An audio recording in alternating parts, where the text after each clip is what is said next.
Everyone, it's Tom here for Sasquatch Fridays. Tom here for Scarboro, Sasquatch Friends Ontario. We're here for our show, Sasquatch Fridays live talk show. Hold on a second. Wait for my guest. I'm there, just waiting. Okay. All right. Okay. All right. I don't see you in the studio. Are you on the right? Oh, right. Okay.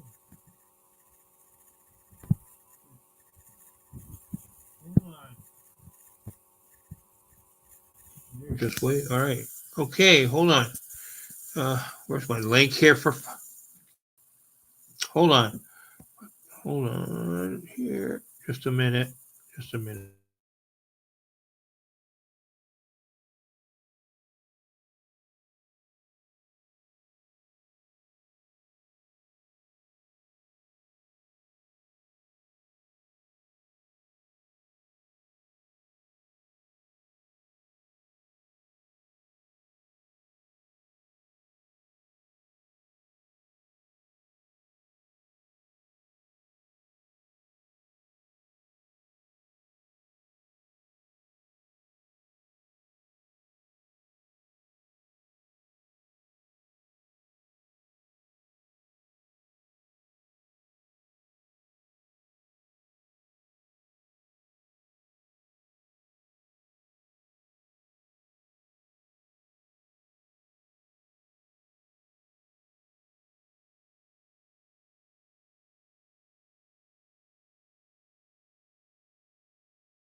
All right. I'm just waiting for my guest to show up here in the studio. Uh, Hopefully, he gets a signal. He's doing it live outside there in Wisconsin at one of the sites that he does Sasquatch researching. So, hopefully, we get a good live feed and some good scenes. I don't know how dark it'll be there, but hopefully he's got some light and can talk. All right, we're waiting for Michael Fragosso from Wisconsin. All right, just give him a break. He'll be on here soon. I'm going to play something for a minute here so he comes on. All right, okay, let's go, Michael. All right, let's find something to play quickly. All right, all right, come on, let's go, Tom. All right, all right. Oh, there he is. Cool. All right. Are you on, Michael? Cool. All right, hold on. How you doing? I can hear you. Good, good, good. How you doing, my friend? Awesome stuff, man. I'm doing great. All right, hold on. I got to get a better screen going here for us. All right. Cool. Right. Okay, there. How you doing? Wow. Nice. Right on. It's a beautiful night, man. Nice Yeah, seeing you. And cool. Thank you for coming on. Yeah, I got a picnic table here. Right on. And I'm actually at an archery range. It's nice and quiet. Oh, right on. Bugs aren't too bad right now. Right. Do you get black flies there or mosquitoes a lot? Or Oh, yeah. We get them all. Yeah. We get the mosquitoes that carry you off. And really? You never come back. They're that big, eh? Yeah. Wow. Right on. Right on. So, yes. Right on. So you're in Wisconsin, the famous Wisconsin. Yeah, southeastern part. Right. Where is that near the Bray? Is that Bray Road, Wisconsin, or? Yeah, I'm about a 35-minute drive from Bray Road on the freeway. Right. That's what I thought. I knew. Did you ever get to meet? What was her name, Heather? Boots on the Ground with Barb. You ever meet her? No, she was like 5-10 minutes before from Bray Road, in that. I can't. I can't picture her off the No, top of my head. she was on YouTube mostly, right? So, yeah, I don't. No, but She did. She did start a Facebook page, but I don't know. It didn't get much mhm. attention, right? But Okay. anyways, yeah, all right. But Yeah, yeah, I've been to. I'll send you a link to her channel one day. You can check it out, whatever. She hasn't been doing too Yeah. much lately, but she had some really good, interesting stuff she filmed, right? You can check it out. I'll send you a link to it there. Okay. Yeah, that sounds good. All right. All right. So how's I've things? been. Go What's ahead. that? Go ahead. Go ahead. Well, I've been to Bray Road several times, and I've been on Lee Hampel's farm. Oh yeah. And yeah, my friend Donna, she had the first ever Feast of Bray Road um, meet up, and they had a hayride there at his farm, and it was pretty Oh, cool. cool. Yeah, it He is. showed a lot of. He's got a he's got a YouTube channel, I believe, as well. So if you needed to Right. see Right. some stuff on there, you could. Right. Um, Right. but So did anyone ever get a really good picture of the Bray Road Beast, or they're still working on it? So. well, what happens is you catch all kinds of different anomalies. You Right, know, right. But is that the I don't real? know. Is that the real? What was the original description of the the Well, Beast of Bray Road? it How big was was it? Six depicted foot, as seven, eight? a werewolf, maybe Right, right, 7 feet tall, something like that. right.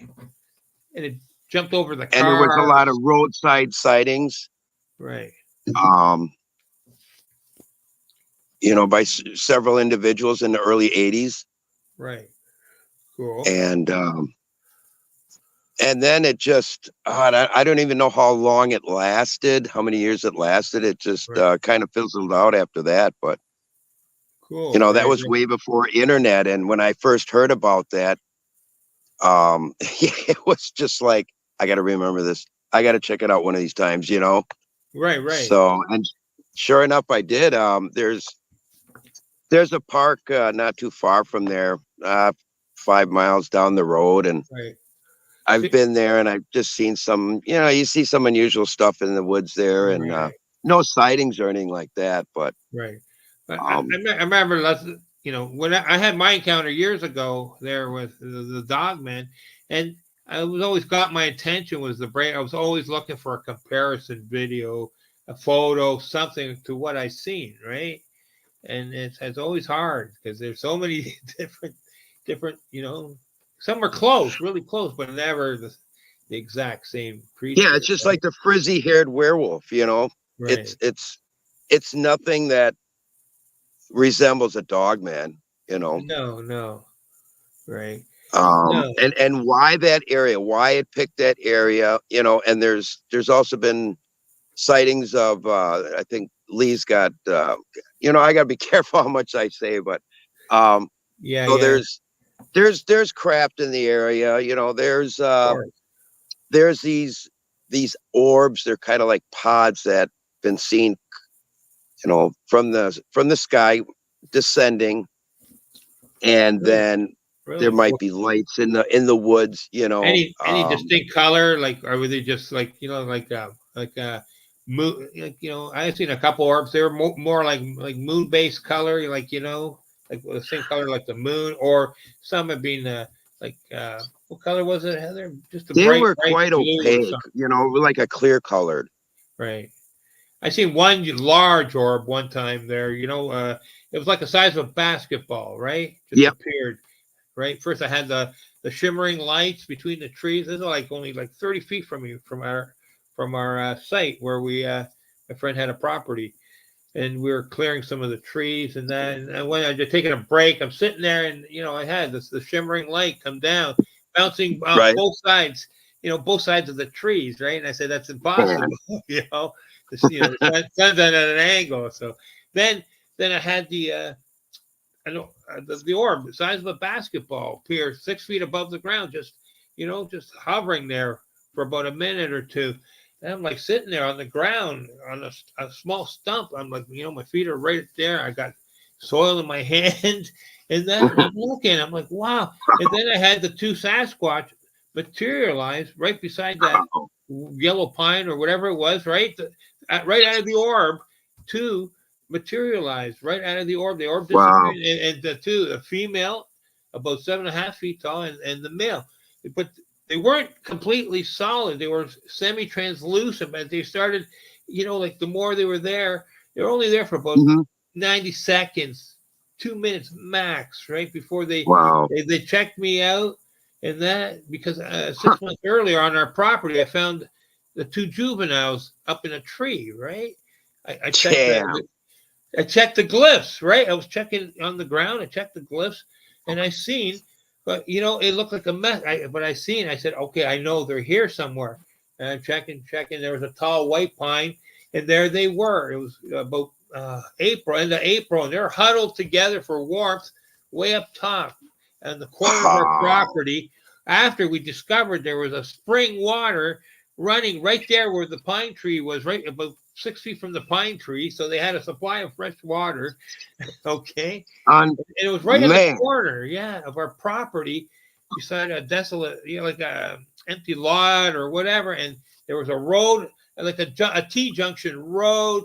So they had access to go either, and we had a lake and that behind us, Lake Ontario. So it was a perfect spot. And I remember I had sent out a message that winter. It was a harsh winter, that if they needed Sasquatch to go somewhere, to go to my property, to our property, right? So and that was back in January. So I was surprised December, January, and I was surprised to find sign of the two juveniles up in the tree, right? And then that's so crazy. 6 months later, whatever, a few months later, end of August, there it is, the parents fucking come to check me out. I think it was the parents. It had to be, right? To see who I was, right? And that, so. Man. And my friend, you're not going to believe that. My friend was like 10 feet away, around behind the shrub and the pine tree. Whatever he was doing, he went to check something out. When he looked back towards me where I was sitting, he said I had disappeared. I had disappeared where I was sitting. I had shrunk down to a little person, he said. Okay? When he was looking back at it, was like something like this is during the shimmering light and the blue orb, which he totally missed. He was only 10 feet away, but on the other side of the shrub and that, where he couldn't see through. I couldn't believe it. And I said, you didn't see any of that? You didn't see the Bigfoot walking behind there away into the tree? And he says, no, I didn't see any. I said, how could you miss them? They walked right by you. He said, no. Right? He didn't. He missed the shimmering light. He missed it. I said, oh, wow. So sometimes, like these encounters are only meant for one person. You know what I mean? Yeah. They're not meant. So many times I've had somebody beside me really close by, or either they missed it or were told to go away, That, wow. Right? Yeah. So just remember that it's only meant for one person sometimes. Why they pick a certain person and not everyone gets the view. So I don't understand that part. Well, that's like that. It was like a lavender colored orb, the shape of a playing card. Right. Okay. And when I went hiking about 1.5 miles or so down into the valley of Mammoth Cave with a friend of mine. Right. We built the fire and stuff, and it's just like I'm just chilling, it's a beautiful night. Cool. And I just glance ahead, maybe, I don't know, 50 yards, 75 yards or so. Right on. And this thing comes on. And I tell my friend about it, and she's fumbling around, like looking for something in her purse and this and that. I said, are you seeing it? And it's like, it's right there. And it lasted maybe 20 to 30 seconds tops. Right. And then it just blinked out, and then it appeared like a half hour later in another spot where I was gathering firewood about the same distance away. And I says, there it is again, And once again, she's fumbling around, looking for something, and then it blinked out again. I says, why didn't you look at it? And she goes, oh, because it was only meant for you. It's like, no, you know what I mean? It's like, if I tell you to look, just fricking look. Aren't you curious? Wouldn't you be curious as to what I'm seeing? You know what I mean? But I don't know. Could she have just been under a little, you know, kind of like a spell or something? No I don't know. influence, but yeah, I believe that. I really believe that. When I was, I go out with my partner Heather there, and sometimes I see something like the little orbs that were like morphing into fairies or whatever. My Parts of it, God. right? But they allowed her to have a look too. Do you understand? Mhm. And they as we went after onto the path, they followed and we had to walk between them. It was a weird sensation, man. They're right there hovering on the pathway, right? Like almost like And this is all around almost, Lake Ontario, right? yeah. Right, north of Lake Ontario, right? Just all this area. Lake Ontario, there was a lot of native activity, indigenous natives here, Same with all this, a lot of things happen on the Great Lakes here. So that's why we Yeah, have so much activity, I think, definitely in our state, you know, right? indigenous covered the whole state at one Right. time, you know. Yeah. I'm also amazed at how much activity is in upstate New York there on just, below the Lake Ontario there on the south end there, a lot Mhm. of activity in that. You know, I hear there's a lot on Lake Placid and that, where Right. they had the Olympics. I remember going there one Mhm. summer, right? Like one Labor Day. That would be here for end of August, right? Begin first day of Right. September, whatever. I'm not sure what your holiday is for that weekend, but yeah, going on the chairlifts there for the ski slope, right? Going up to the top of the Lake Placid mountain, right? And having signs there, beware. This is like in the mid '80s, so Mhm. seeing signs, beware of bears, right? So I'm thinking, what else is out there, And lately, there's been lots of reports of Sasquatch on Lake Placid. So there you go, there you go. Man. I didn't see not one bear while I was on the chairlift. So right, that was Yeah, it's like these hot spots just start popping up out of nowhere, sure you they know. do. Oh yeah, You got some areas that are stagnant, and then you visit them one time, and all of a sudden they just like they become active, you know. for sure, for And you're sure. scratching your head, Right. It's like, well, maybe it's a person, maybe it's this and that, It's like, well, why would somebody want to put this here? Why would somebody, and on the tracks too, there's times where Sure. you can't see. It's not this perfect, track with toes and everything, but you just catch those glimpses of it. It's like they're really like it's just a light impression. Right. And it's just like, yeah, it blows your mind, and it keeps you coming back. I mean, Sure. It every does. We every found a track. weekend. Yeah, we found a track. Heather found a track there. I don't know if it was a dog man or whatever. We have pictures of it, but it was the first time I seen a really good track. I never bring, we do the suburban, looking for suburban Sasquatch, suburban dogman signs, little people that, doing Mhm. that research. When I get a chance, I go out of town or whatever to the parks or whatever soon. Yeah, I've done Yeah, a I lot used of to parks do a in the little bit of past, but I didn't dogman film them, right? research back then Right, too. right, and Um, it's incredible. But that was the first time we found a good track, and I wasn't expecting. It was like first time ever. It caught me by surprise how detailed I took, And I didn't bring the plaster stuff or whatever. And I know you can do yeah. 3D computer cast nowadays, so Oh, with your right. photo, right? So Hmm. but it was it was just interesting. And then like I said, There's, I'm not one to have access to nice tracks, but like I'm always interested to watch that when people do find interesting tracks, even when it's just a faint imprint, you know, right. on the ground. And it's hard to get on camera. It's It so is. It difficult, really is. What you see You're, in person is right, depending on the light source and all that, right? For yep. sure. Sure. So Can I ask you, have But you ever? Canada's got some stories of Dogman. Who's that? Canada's got some stories Oh about yeah. Dogman. I mean, um, that one guy, he actually came into a clearing in the forest where like the grass wasn't growing and there was an altar. Oh really? And yeah, he had a run in with them. God, what was,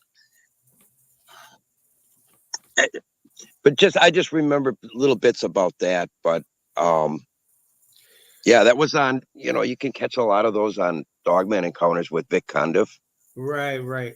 Like my own encounter, I happened right on the shores of Lake Ontario, right? A little secluded parkette in a small town, some outskirts of a small town, right? Mm-hmm. They're west of Toronto. They're west of Mississauga, right? If you look on the map, right on the edge of Oakville, right, Mm-hmm. is where the town, right? I had it was strange. My friend, when they were, asked me to come along for a ride, I was staying there in the summertime. I lived in Toronto, but I was staying in this little town. I got gotten out of the hospital after an ulcer and some other. I tore my esophagus. It also had bronchial asthma. It was heavy pollution that summer. Humid, and so I went to a little town where the wind was blowing. It was clean air. You know what I mean? It helped me Right. breathe, right? And also, about 10 days after getting out of the hospital to recuperate. I got my mountain bike out and started, going to the park to exercise, right? I needed to slowly heal up, right? Tore all Mm-hmm. my guts inside, and that had blood transfusion, whatever the work. So, anyways, long story short, I was riding my mountain bike, and I was at some little I was told there was a mountain bike course, right? And it was secluded, so no coppers. So you could, you know, I had long hair. I didn't want to get harassed, and I was hurting. I was ailing. So in case I needed to yell out and scream in pain because it hurt like damn, I was in a healing process. So you know, I couldn't even tie my shoes. That's how bad I hurt my guts. Okay, Man. So I took me, slowly and gingerly riding my mountain bike to the parkette, and then I tried first. I walked the course. I couldn't go on the hard course, but the easy course. Then I, got brave and took the little ramp. My fucking tire went off.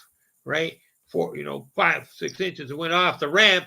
But I'm screaming. Oh God, I'm screaming in pain. And I called in a fucking dog man comes running in off the shore, from You gotta be the kidding shore me. there, shoreline of the Lake Wow. Ontario on the rocks, right? But he looked human. He had human legs, human torso, human arms, right? His feet were fat, like fat. Yeah. Fat feet, with nails Man. sticking out the end. But he's only doing the scissor move, like the scissor move. He cannot raise his feet more like up to the knee level. It's just like a shuffle. He's shuffling along, but he's doing about 15, 20 clicks and on top of rocks, It's like it's barefooted, whatever, not bothering him. I walked in, I had trouble walking in. Yeah. I'm like, holy smokes. And he's coming towards me because I'm hunched over my mountain bike. And I was screaming, and I had just finished. I was just about to get up when I seen this thing coming towards me. I had let out a couple yelps, and you know what was crazy? It was instantaneous. It's not like you were there for half an hour, trying to Right. pain. It was instantaneous. I only let out a couple yelps there of pain, and this thing came out of nowhere, like you were ringing the dinner bell. Okay. And that come right along the fucking shoreline, right through the parkette grass, and I'm like, holy fucking shit. If I hadn't seen Bigfoot, and some other strange paranormal shit earlier in my lifetime, I wouldn't be standing there waiting, and then I would have got smucked, wondering, is this thing real? But no, I knew. I said, okay, Tom, somebody didn't tell you these things are real, right? Real. Okay, you got to move now. No pain or not, adrenaline kicked in. I jumped up and I started flashing my arms and that, trying to make myself look bigger. You know what I mean? Like how they do for bear attacks. Sure. I had learned that, right, and stuff. How to protect yourself, make yourself look bigger. And that's the only thing I could think of at the time, right? You know, while I was traveling my bike, and it worked. All of a sudden, this creature thought I was, done, bent over. I wasn't getting up. He was shocked to see me jump up, you know, Wow. and make myself. He was about 6 foot tall, lanky, And what's strange is, like you said, about this illusion spell. When I first seen him coming toward me, I thought he was a vagrant wearing clothes, okay? Like he had a What? shirt and pants on. Yeah, I did, but then I seen through the illusion and see that it Oh, was only fur. yeah, Okay, yeah. right? Same with the little people. They came, I had a couple encounters. They asked me, "How could you see us?" Right? They came back out of the portal and asked me one time, "How can you see us?" I never got the answer, right? Because I had a bully start pounding me, okay? Because it was recently on Hammerson Peters, if you Canadian narrator for cryptid stories, Hammerson Hmm. Peters. Have you heard of him? No, No, okay. Not at Right. all. I'll send you a thing. He did my story, my original encounter story when I was 7 years old of the little people of finding the portal, right? On a brick wall, old Unbelievable, brick dude. wall in an old schoolyard, okay? Yeah. There was an old pre-1900 brick wall coming to a junction, right? Like this, a newer brick wall from World War II attached to the 1900 time period bricks, to an old Toronto schoolyard, right? Like, Right. turn of the century. So Hmm. right there in the junction was the portal. Just a faint black circle I could make out, right? When I first seen it, it was barely visible, right? To the eye, right? But I could see it. And the strangest thing, I kicked the ball after, like, it took me 3 times, over, a couple weeks, I went back, right? And that one day the portal was active, right? And I kicked the bully. A friend of mine there. His older brother was a schoolyard bully. Okay, so I borrowed their ball and kicked it, right? Because the Hmm. portal was active. I didn't want to put my hand. I didn't, I was kicking against the wall, and then I kicked it into the portal, and the ball didn't come back out. Okay, I was flabbergasted. I was stunned. I was in shit. These Dude, guys, okay, and that's crazy. right. Oh yeah, I knew I was in trouble. Okay, and then after the little dwarf dude and the little elf dude or sprite or whatever you call them, Heather, sorry, the little pixie dude, right? They came out and brought me back the ball, right? Hmm. Wonder who kicked the ball, and they gave me royal shit for doing that.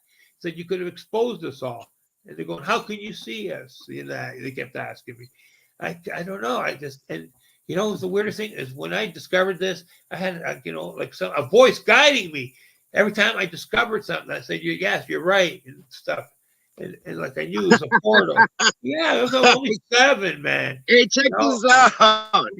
And I Look crossed the at him. street, the major street, right? I crossed I'm it. being I wasn't attacked allowed by to a go to little the school, poodle. Fucking funny, man. I know. All that. Uh, You guys are.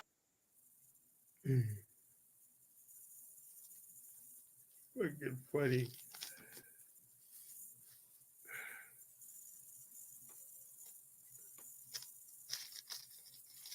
We lost the feed. All right, hold on a sec. Hopefully get him back. We're getting good. Good story. True story. Just recently heard on Hammerson Speeders, right? Hammerson Hammerson Peters. I'm gonna check my chat line. See, sorry, I forgot about the chat line. It got interesting. All right. Still got no one. Come on, folks. It's Friday night. Where are you? Where's my fucking moderator? Joe. Come on, folks. I got Michael on here. He's amazing. He's got stories to tell. Oh, whatever, buddy. Oh, yeah. Here, I'll write it down. Right? Hammerson Peters. Oops, I'll write it down. My first portal story. First portal and little people.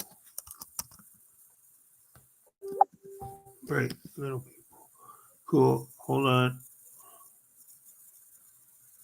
And little people. All right, hold on. All right, hold on. Oh, I forgot to. Was that it? No, we're still live. No, no. We're on. We're on till 11. Till till 11 p.m. 11 p.m. p.m. Come on. Uh, All right. All right. You're back. Okay. We got you back. Sorry about that. No, no. I think when did you see that with the dog and the kids? Yeah, I did. So I know that. That thing just runs over, start playing with me. It's I like, know. I knew you had to take a break there for a minute or two, right? So that's cool. I must have pushed. I pushed. You know what? I accidentally pushed the leave button. Right. All right. Hold So on. anyway, okay. So you're talking about the portal. Yeah. How they could see you. Hey, right But- on. So Joe. so could anybody see them come through? You know, or does it just take That's a good question. certain individual that Right. vibrates a little higher than most? You know what I'm saying? But they told me Could I see them come through? you It's hard probably to say. can. You know what I Yes, mean? You can. Okay. You probably most likely could see him because you've been doing the research. You were in that group, the little people group with me there, and Yeah. we learned things, and seen things, and you know what the little things to look at. It's not always the big picture, right? And I know the areas they're at. Right. I have a sense of areas that they're at. You know, you're walking through an area. It's just like, man, this is just perfect terrain, perfect ideal conditions for the little people. But you never see them, never get, never a sign, never, You sort of have to ask them, whether it's, you're like, can you take their picture, and that, and they'll sometimes they'll oblige you and you'll get a picture or two, but that whether it's off camera or whatever. I don't know. I mean, I don't ask to have these experiences with Bigfoot or Sasquatch. Right. I don't ask for it. I just enter the forest and stuff happens. Right. So that was like myself. I didn't go looking for Sasquatch. He came looking for me multiple times, right? I couldn't believe that. Even when I'm with other people, there's a reason. I had a hard time with it for a long time. Like, why me? I didn't understand why. I'll tell you something right now. The first experience I ever had, I went out on a weekday because I had to see this new structure that went up. Right. And I was just so excited, like a freaking kid at Christmas time, Right. Pull up to the parking lot, lock everything up. And as soon as I hit the, the edge of the forest, it's like, I kind of got a little wobbly, a little lightheaded, and I'm like, damn, what's that all about? I just walked, so many feet across the grass and there's the trailhead. So that, and it hit me like two, three times in a row. And then it kind of subsided, but then, stuff started happening. I had 3 trails to pick out and I'm like, I got to find this right away. And that's how I always am. It's like, I see a picture of something somewhere, somebody posted this and that, whatever. Yeah. It's like, I got to find that. And I had 3 trails to pick and it's like, I just picked the one where I call where the ancient pines are. It's really thick in through there. And, Cool. and sure enough, stuff started happening, And I sat in the van. I sat in the parking lot for another 2 hours, just like, what just happened? I mean, we're talking, I'm recording this area where I think a structure was dismantled, I'm getting a little closer to the tree, and you hear this like like a sound like an elk would make, it's just kind of like a Right. whoosh, whoosh, like a huffing sound. Well, I tore ass back to the main trail, and I'm walking. I just start cracking up laughing because it just kind of freaked me out. I know what I heard, and then a little while down the trail is when a pine cone rolled out on the path. Right. I'm Right. texting somebody telling them what happened. I said, "You're not going to believe what just happened." And I'm texting them, and this pine cone comes rolling out, Cool. and it's like you bastard, It's like so after that, then once I get back into the parking lot, that's when you hear that low raspy owl sound. Right. And Right. it's a man, but it was just like, are you kidding me? It was just like, wow. Um, yeah, you know, but like you said, I mean, I didn't ask for it directly, but consciously, you know, when you enter these places with a certain mindset, do they pick up on it? Is there an aura? You know, Sure. you know what I mean? Does everyone carry a certain aura where they're just like, you know, there he is. You know what I'm saying? Right. Whereas And other, I don't know. sometimes too, there's like, But I never asked for it. I'll tell you something though.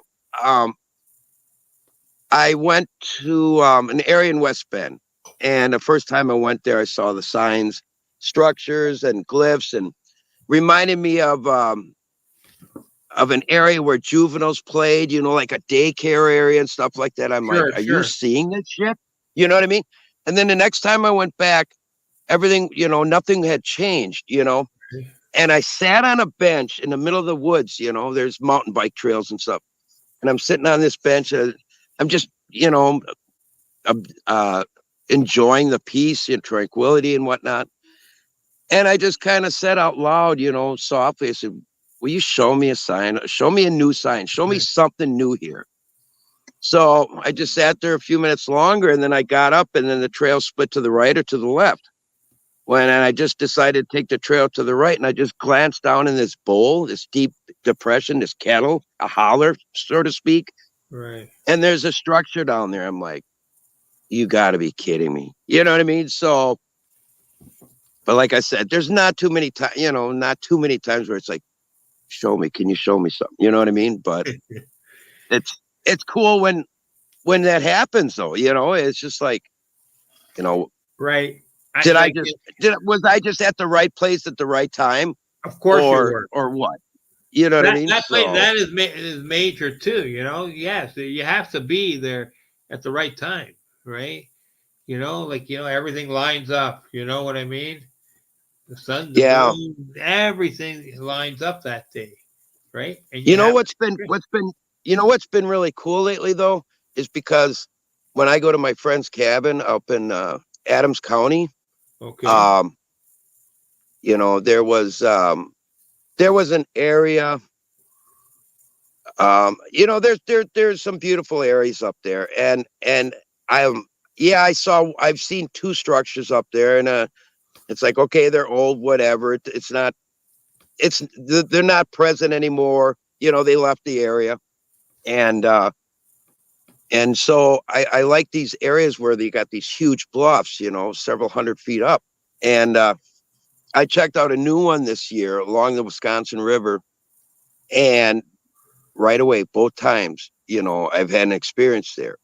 Actually, and that Have one you time ever, was, when you're having an experience somewhere, have you ever had a person show up right after you had your experience and just out of the oh, blue? I see. I know what you're saying. I know what you're saying. And not talking Shoot. about government agents either. I know what you're saying. I know what you're saying. But yeah,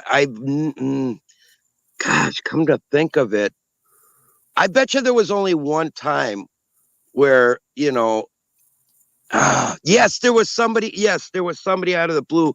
He was an Hispanic individual, Really?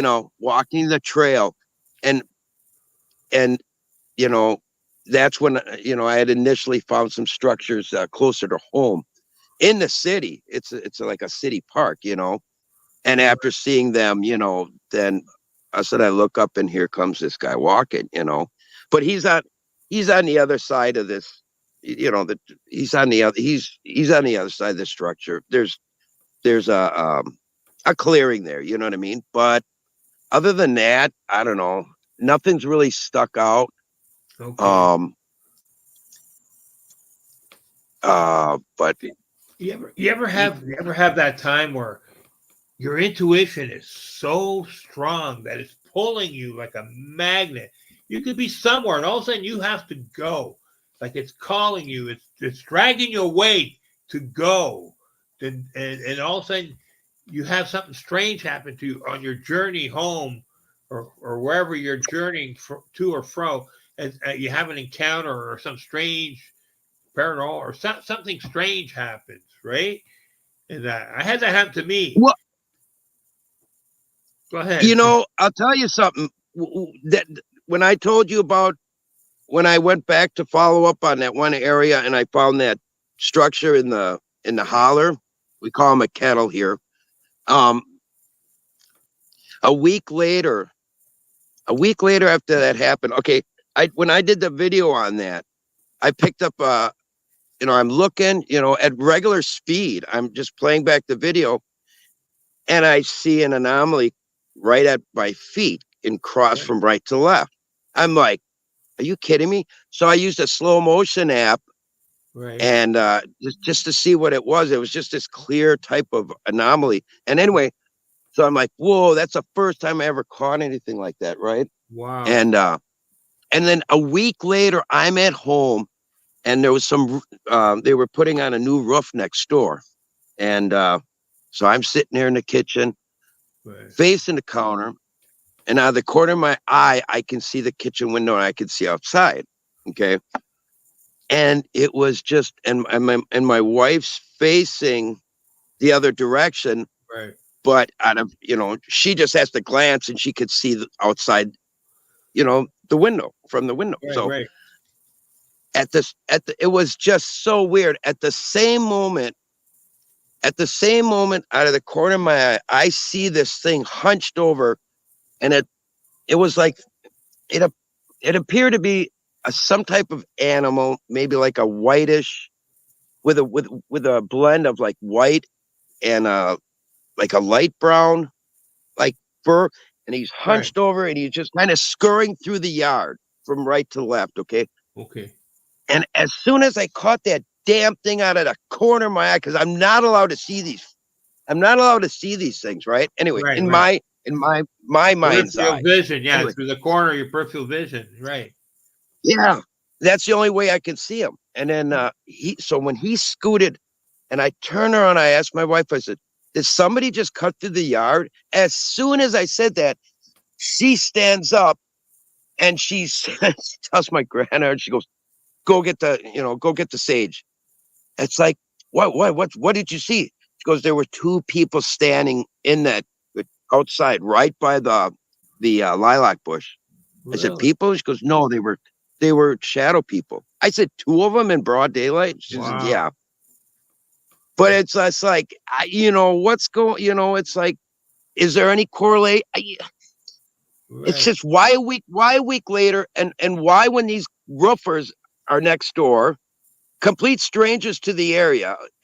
Right. It's just like, what kind of mojo or whatever happened there, Right. But no, I chased the bastards out. You know what I mean? I will not tolerate that shit right on the spot. Right. I even went to extreme. I put some salt on the windowsills on the outside and on the doorways and stuff like that. I have to do that here. It's like, try it again. I will, try it again right in front of me, you stupid cowards. I'm sorry for getting pissed off, but no, it's okay. I've had whatever you want. I had an experience when I was like 3 years old, and ever since that, it's like, try me, try me. So anyway, but have you had experiences where right after that experience you have that lone person show up, or no? Yeah, I had that a couple of times. Yeah, and it's strange.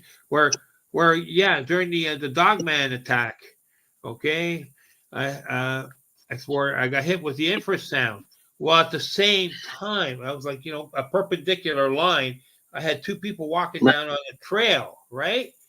Well, I got hit with the infrasound. They see me get hit with heard and see me get hit with the infrasound, like for about 20, Right. between 10 and 15 seconds. It was like a big foghorn going off. That's how intense the fucking sound. And I could see an outline, sort of, or the physical mass, but it was invisible. But like you could tell that the density is there. You know what I mean? But you can't quite Mm-hmm. see it, right? But you could tell there's an outline, there's something there, but you can't quite see what it is, right? Damn. But instead of a complete outline, it's more like a blob. It was more like a blob, right? So I couldn't get a distinct view on what was there. It was more blobby. So, but at the same time, like I said, I just got out of the bushes there where the dog man was, out into the clearing to escape. When about 10 feet to the west, there, boom, I got hit with that infrasound emanating from it, and I'm looking right at it. As I'm getting hit, and I'm also looking at the people coming down the trail. What the like heck? this, right? I'm like this, right? Like like a V, sort of like a 90-degree angle, right? So right there, and I'm looking right at the thing. And I'm telling you, I could feel the intensity. It was pushing me back. Okay, I was 250 pounds, and that's how much intensity. Okay, it was pushing me almost backwards. Okay, I'm holding my stance. I'm holding, and it's tearing at me, man. That's how. Right. Where did this external fucking super force come from that you can't even see? Okay, That. all right. Wow. And then we got That's hit, crazy. right? And then when I escaped to the fucking thing, to the trail, to the pathway to get out, right? With big boulders, and those two guys, they passed me. I have my mountain bike, okay, Michael. I have my mountain bike. They were coming down with 10 speeds. Okay. Wow. 10, right. And I'm thinking, what the hell are these guys doing with 10 speeds? They're gonna bust their tire, their fucking rims up on the trail, right? Yeah. Right. Maybe just exactly. Kind of hang, but I think they were there for me. Do you understand? Some kind of Avengers, warrior, spiritual warrior, something. I'm not gonna go as far as saying guardian angels. Maybe they were. Okay, but there was two of them. And they went past me. Right. Okay, and that they heard that we exchanged words. Okay, and asked me if I was okay, and I said yeah. And they went past me, and what's funny? They changed their mind. They were gonna, all of a sudden, boom, the creature again over, like there's an overhang between the pathway, sure, about 12-foot wall or something, right? And I thought the thing was gonna jump down on us. But instead, we got hit with the second wave of infrasound. That is crazy. Both guys got the brunt of it. It still hit me again intensely. Only but only half as strong as the first time. It was like a second, but the two guys, they absorbed it more for me. You know what I mean? See, yeah, that's the first I've heard was experiencing with a dogman and the infrasound. Right. Sasquatch, Bigfoot, yeah, but yeah, that's just wolf howls. That's crazy. Right? Wolf howls, but we could not see the creature who did the wolf howls. The one I seen in the woods, he didn't fucking make a sound, okay? At me. All right? He made no fucking sound. That's why I said I wonder if it was something else. I don't think it was the same fucking creature. I think it was something else, there that day. I'm telling you, 10 feet is not very far from you for a sound to emanate from and blast you fucking like you never experienced this. Like, it's hard. But what else would do that? I don't know. I don't know. That was like the first time I ever experienced such a thing. It was like you standing behind a jet airplane or something, almost. That's what it felt like. Okay, but like the magnitude of the intensity of the sound wave was crazy, man. Because I seen the look on those guys' faces. because they took the brunt of it on the second fucking one, right? And they were devastated. The one guy in front was totally devastated, right? Now, thank God he's the one, because it would have knocked me right out my ass, if they weren't there, right? That was their job, maybe, to absorb whatever and protect me. Who knows, right? But Yeah. after we got off the trail, the one guy who took the brunt of it had to leave, okay? And ask the other guy if you've got this under control, right? So why would he say that to him, And that other guy, he told me his name. I don't remember for the life of me what his fucking name is now, but he did tell me. Right. So they told me both their names, and I didn't ever. If I did write it down, I don't know. That was 30 years ago, right? 25 years ago, actually. So I don't know where. Whatever, man. Whatever their names were. Right. But I don't know. It was just so strange to me, man. Like I said, That is right. It is. And he talked to me for half an hour at the top of the pathway. We stood there making sure that creature didn't come out. Okay, nothing came out. He could have walked right by us. We couldn't see him in the first place. We don't know, but I didn't feel anything or sense anything coming off that pathway after, right? So whatever it was still down in the parkette, down there by the lake, okay? We were now just off the major street of a small town, whatever, with people, right there, crazy. From a secluded park to the edge of a fucking town, right? It's like if there is something going on in another realm, and they don't want us to see, it's like, was that their way of saying, oh no, he can't be present here? You know what I mean? Right. And let's just keep him at bay until we take care of our business, because he's a seer or something like that, Right. You would have obviously saw something that you weren't supposed to see, but it's like, or somebody, a handler, let's say there's a handler, a human handler from a ABC group or something, right? In control of these things. Maybe you are a seer. Maybe you're a problem for these people, and they're looking for an opportune time to take you out somewhere in a secluded area. See, there's an opportune time. Let's test this. No, thing. Is that too much? Yeah, I get what you're saying, but or this was just happenstance that this creature found a secluded place and was just ears heard the noise and came running. He was just happened to. It looked like he was hanging out in this place. I seen it. Well, three days in a row. I seen this creature. Okay. Yeah, you obviously spooked them. I mean, it was quieter than heck there, and all of a sudden he hears you, and it's like, what the heck is that? Right. But he wasn't about. Right. He wasn't about to, tear your head off either. You know what I mean? Right. But on the Sunday when I first seen him, right?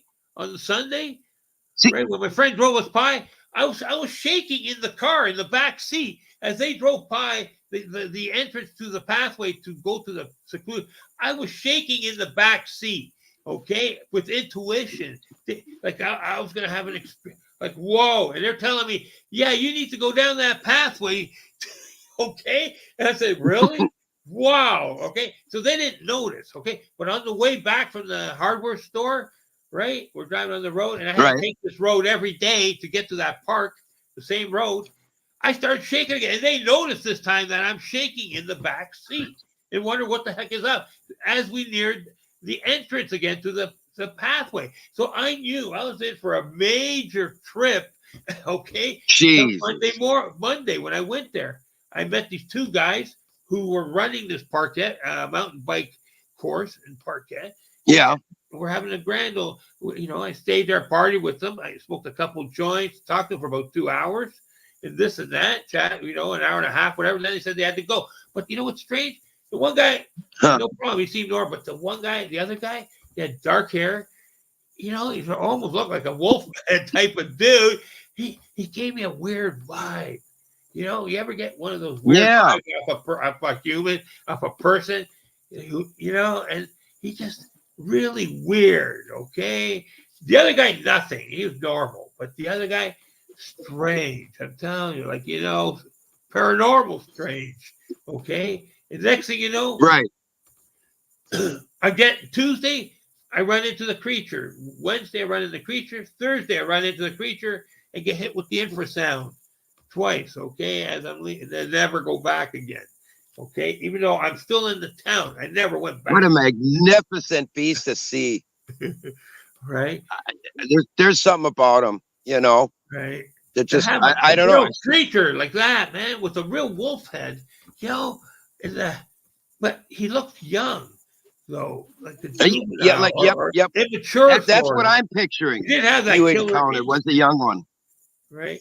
Yep. Or maybe he's just more cautious. He doesn't know if I have a weapon or something. Maybe, you know, because remember, you get injured, you're going to be hurt, right? I remember that one experience that this girl had, and she was taken to their area, their home, whatever, their lair, Oh, really?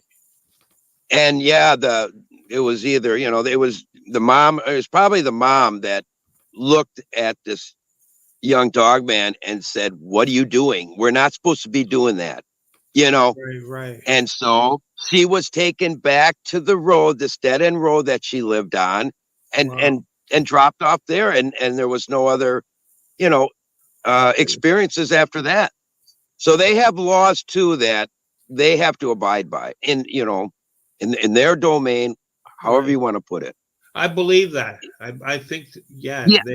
there's rules and there's law, like you say. Yeah, I think And there's then you a got the rogue ones. Oh, of course you're going to have the rogue ones that just go, you know, they just no paywall. rhyme Yeah, or reason, and right. people are going to turn up missing, and you know, of course. But And yeah, then they're taken out by rogue agents too. You know, whether it's did you ever try did you ever try taking a picture of that dog, man? no, I've never been back there. You know, that was like 25 years ago. But I've Yeah, taken before pictures the of other yeah. dog men, but not the same as that one, right? These other ones look different. They look more interdimensional, you know. And I've also, like, you know, looked at my camera. Like I said, I physically seen the dog man. I'm going to take this picture. I look in the camera, and I see another dog man on the other side of the tree. Okay, but he's only in the screen. He's interdimensional. You can't see him with your eyes. Do you understand? Yep, He's only in the right. TV, in the camera It's screen, only through right? the camera lens. Yeah. Yeah, right. It's like I said, we can't see everything out there, right? No. But you know, he's saying hello, but is he stepping into our realm? Is there like a window? He's not really in our realm. He's in a window. I had an experience once where it looked like I could see them. The other people were right there, 5, 10 feet away. And they said they couldn't see them right there in the tree line. Okay, but I could see them from Wow. 20 feet away. And I said, "Holy smokes, man! There's 4 or 5 of these guys." I said, "How can they not see them?" Right?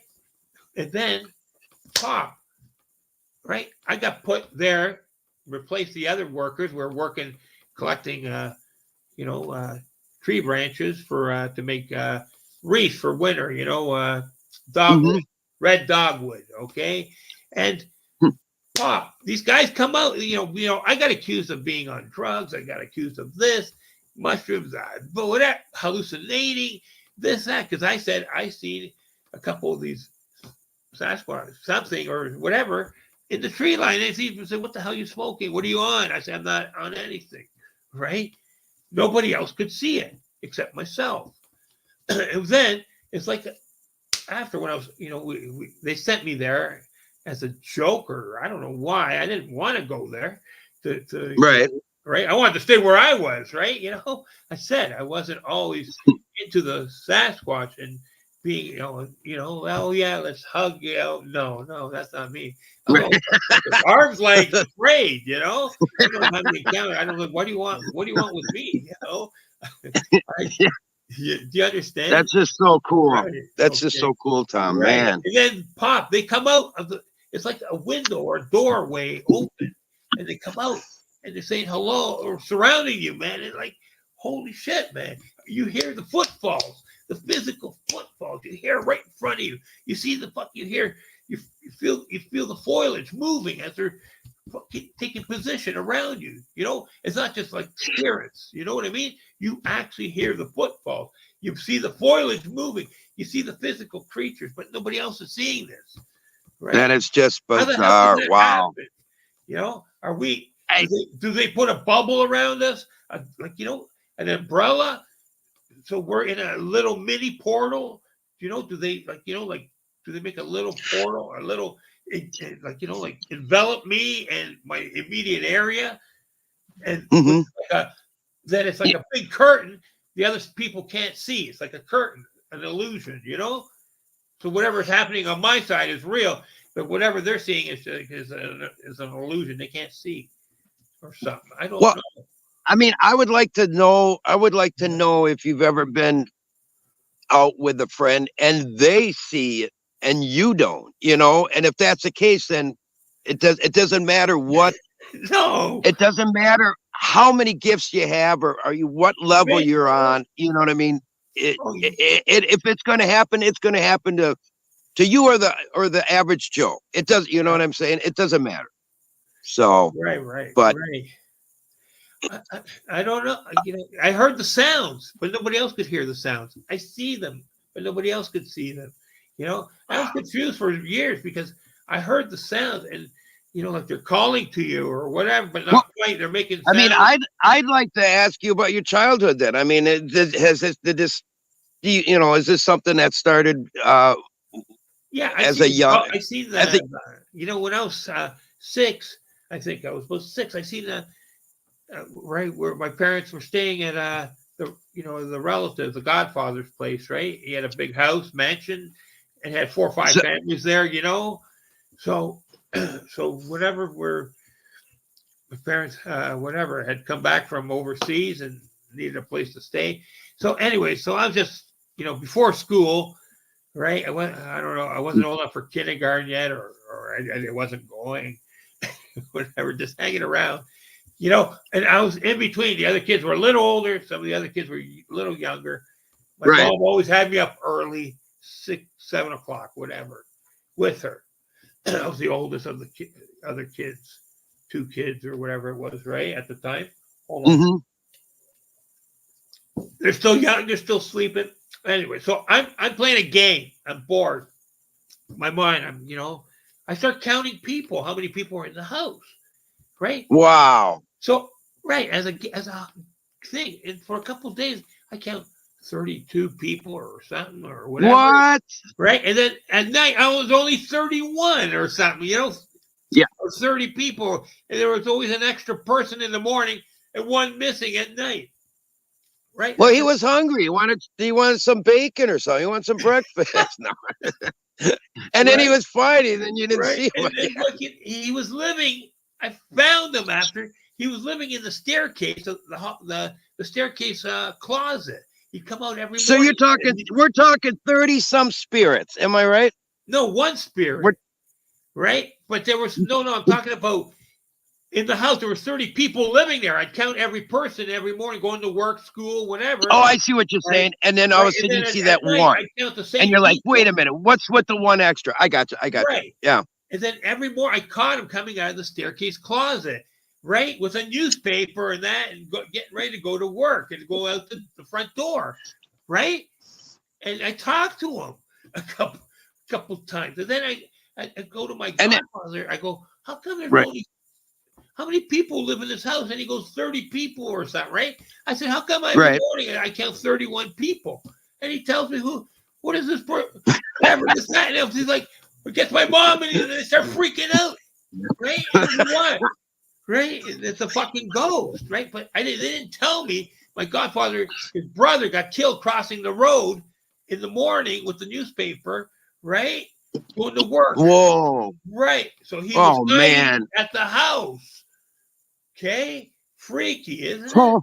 Fucking. Oh, my mom freaked out. We had to leave. My dad was mad because I discovered this, and we had to go stay in a dump after, from a nice mansion to a dump.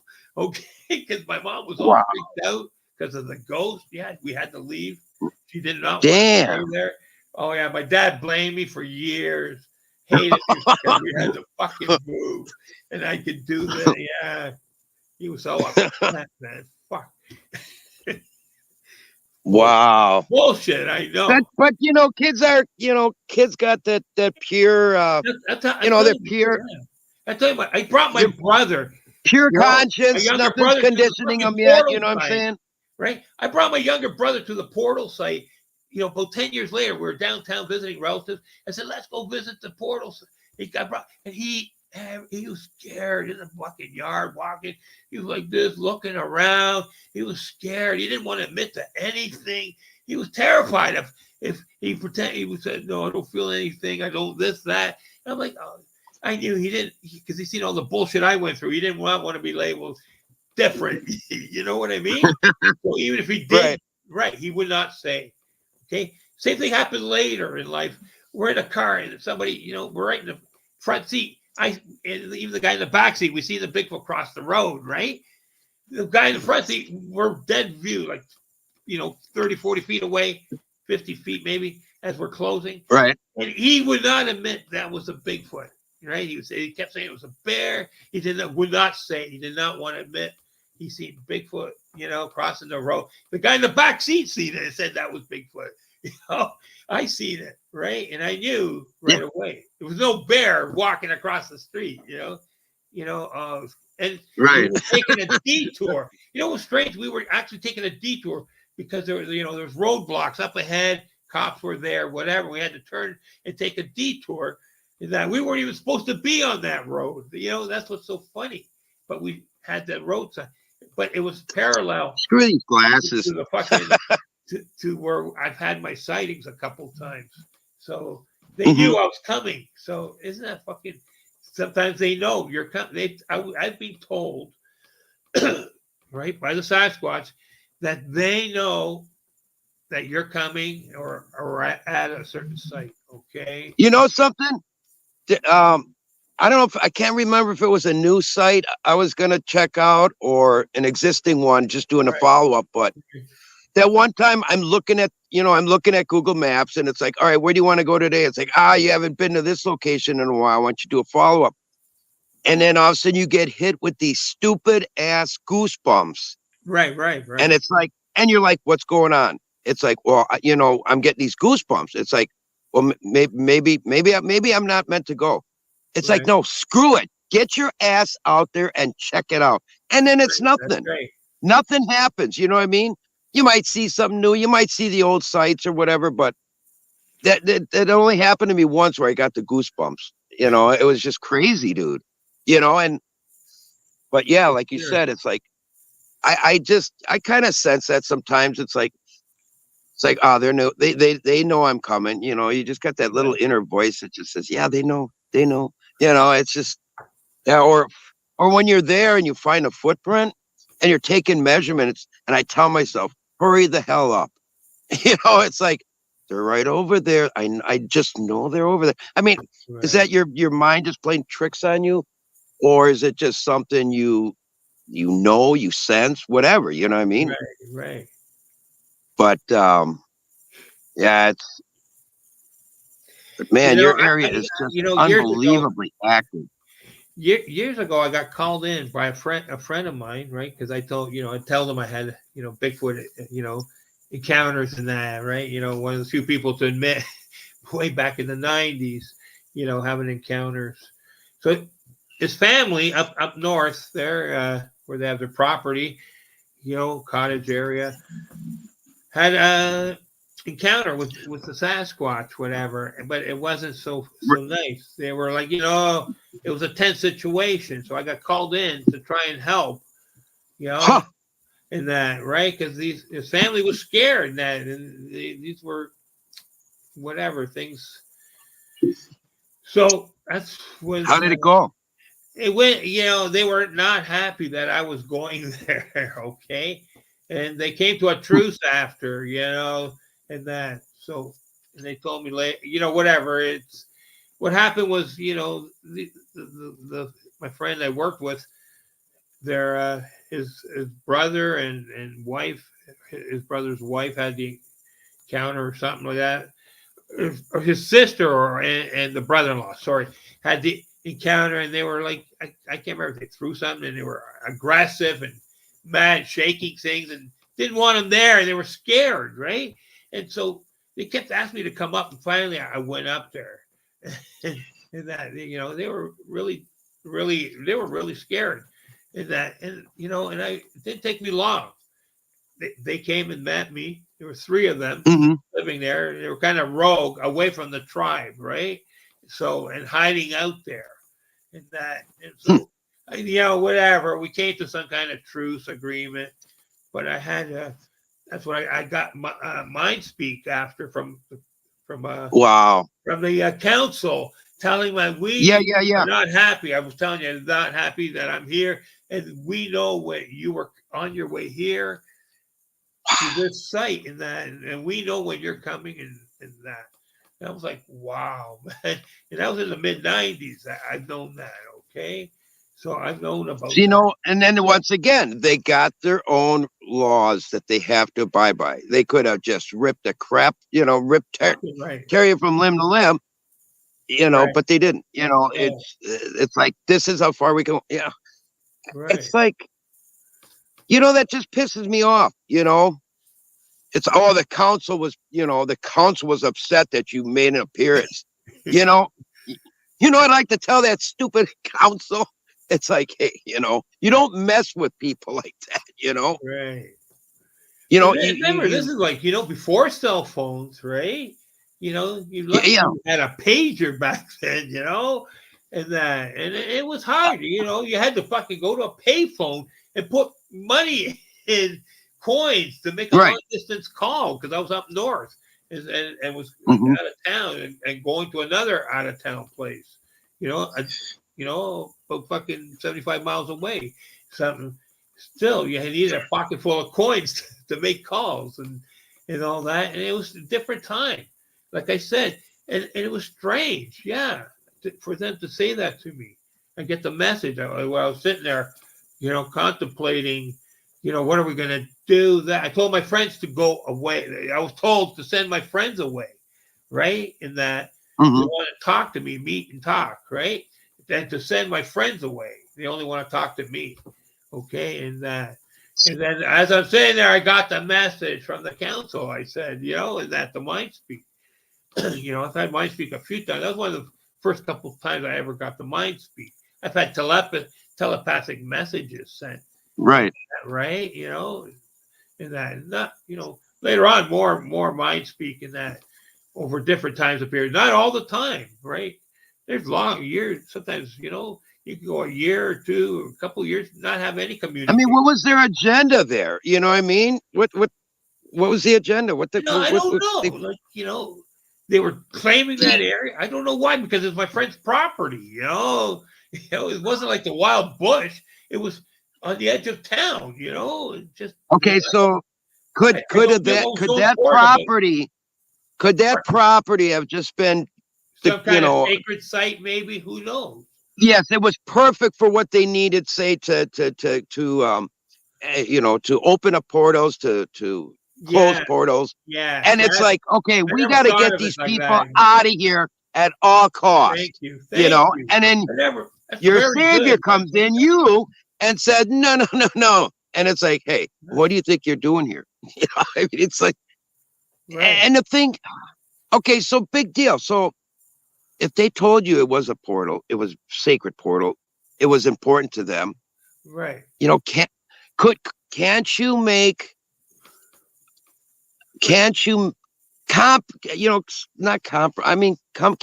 up with a compromise or something? I mean, with a compromise in that. So they had a truce.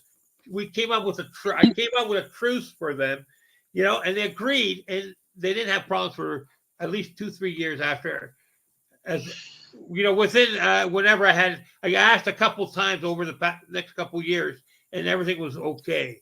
All right. So, but then I lost touch with my friends. I had to move, and I lost touch. If you understand. And I went out west. I lived out west, and that's what happened. Right. Yeah, I went out the next couple of years. I was out in Calgary and Vancouver, up in the mountains, Rocky Mountains, Whistler, stuff like that, And so I wasn't around. and lost touch with all the phone numbers and people and stuff. And I made more friends out there than I had here after, I was almost like in two places. I had a couple Hey, encounters. Go ahead. remind me later to send you an invite to a group called Paranormal Empowerment. There's an individual on there that you'd find very interesting. Oh, really? He sees a lot of stuff. I believe it. And yeah, maybe he'd want to be a guest on your next show. Or in the future, you know what I'm saying? In the future, yeah. I already have a couple of people lined up, but it's good. Thank you. I never, I knew something important for it, but I never actually really thought that it might be a portal locate, some secret portal location in that they're trying to, in that they were guarding that area, right? And so they were. I mean, that's what it sounds like, They were able to scare my friends away, but that's why I said the council was upset that they weren't scaring me away. You know what I mean? Because they were upset that I came to investigate, and that, but it's like it worked out. But I learned a lot, and it worked out. But like something, I mean, they weren't going to tell me that unless I was going to this place. They weren't going to privy me that information of them knowing whenever I'm going to these sacred sites or something. Do you understand? They weren't going to tell me that. It was only when I went there they told me. So sometimes it's like a chessboard. You have to. Sometimes it's weird. It's weird, how you're going along, and I mean, it's like you're going to the next level, or you're progressing further and further up the chain. There's more than meets the eye. In that sometimes. Yeah, you met the big shots in their in their kind, their species, their being. Right. Yeah, that's what it sounds like. Of course, and they were very respectful to you, right? Yes, they were. I didn't get hurt. I never got anything thrown at me. No, nothing. No, they did. No. Because when I told my friends to go, 100 feet down, take a walk, they did right away. They listened. Okay, they didn't argue. Nothing. They understood. They shook their head. They were scared. Okay, they were right there with me, and they went for a walk. Same with my other friend out in Calgary. When he went for a walk, when I told him he needed to go for a walk because the Sasquatch wanted to talk to me, okay, he did not argue with me. He went, okay, walked 100 feet down, and whatever, it's weird. Yeah, it's weird.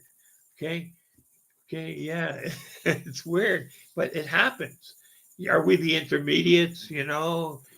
The go-tos, in betweens, maybe we're supposed to, well, there's way more. A lot of times I hear cases where it's a universal law where they have to ask permission. Right. But it doesn't always apply. You know what I'm saying? Right. I mean, look at Eisenhower, and the treaty with the Greys. Right. That was a time where it's like, if he didn't sign, it didn't matter, Well, that's another. They won, right? Yeah, and now look at them. They run everything. They run. Of course. So anyway, like I said, that's for another time. Yeah, of course. That's way too complicated, right? But like to be truthful here. When I seen, when the little dude was asking me, hey, how can you see us? I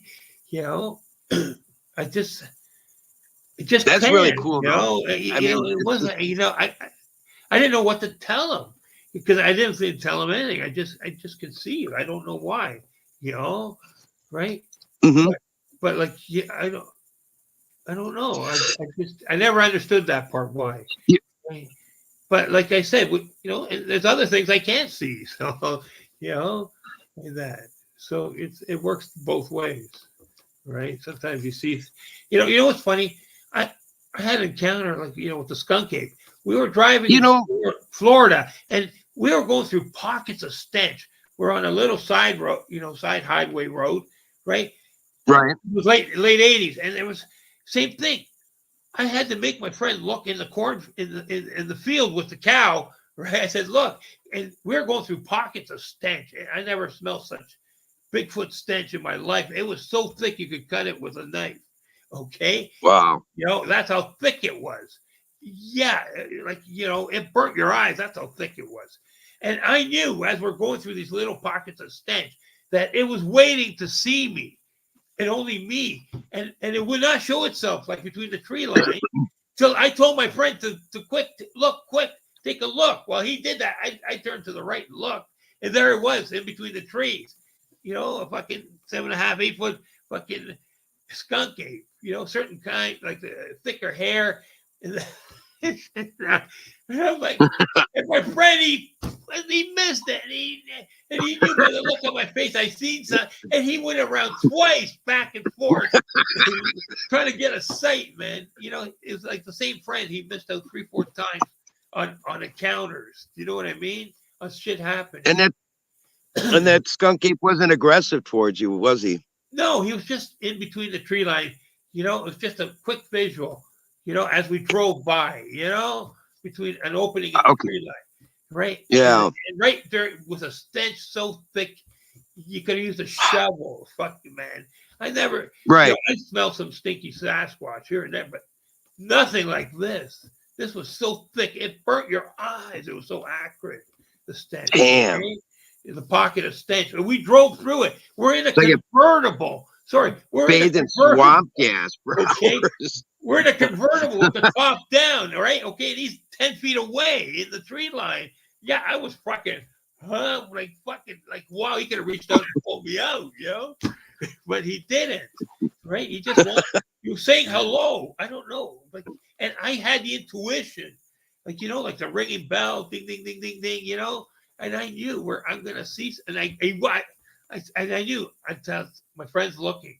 He needs to look the other way.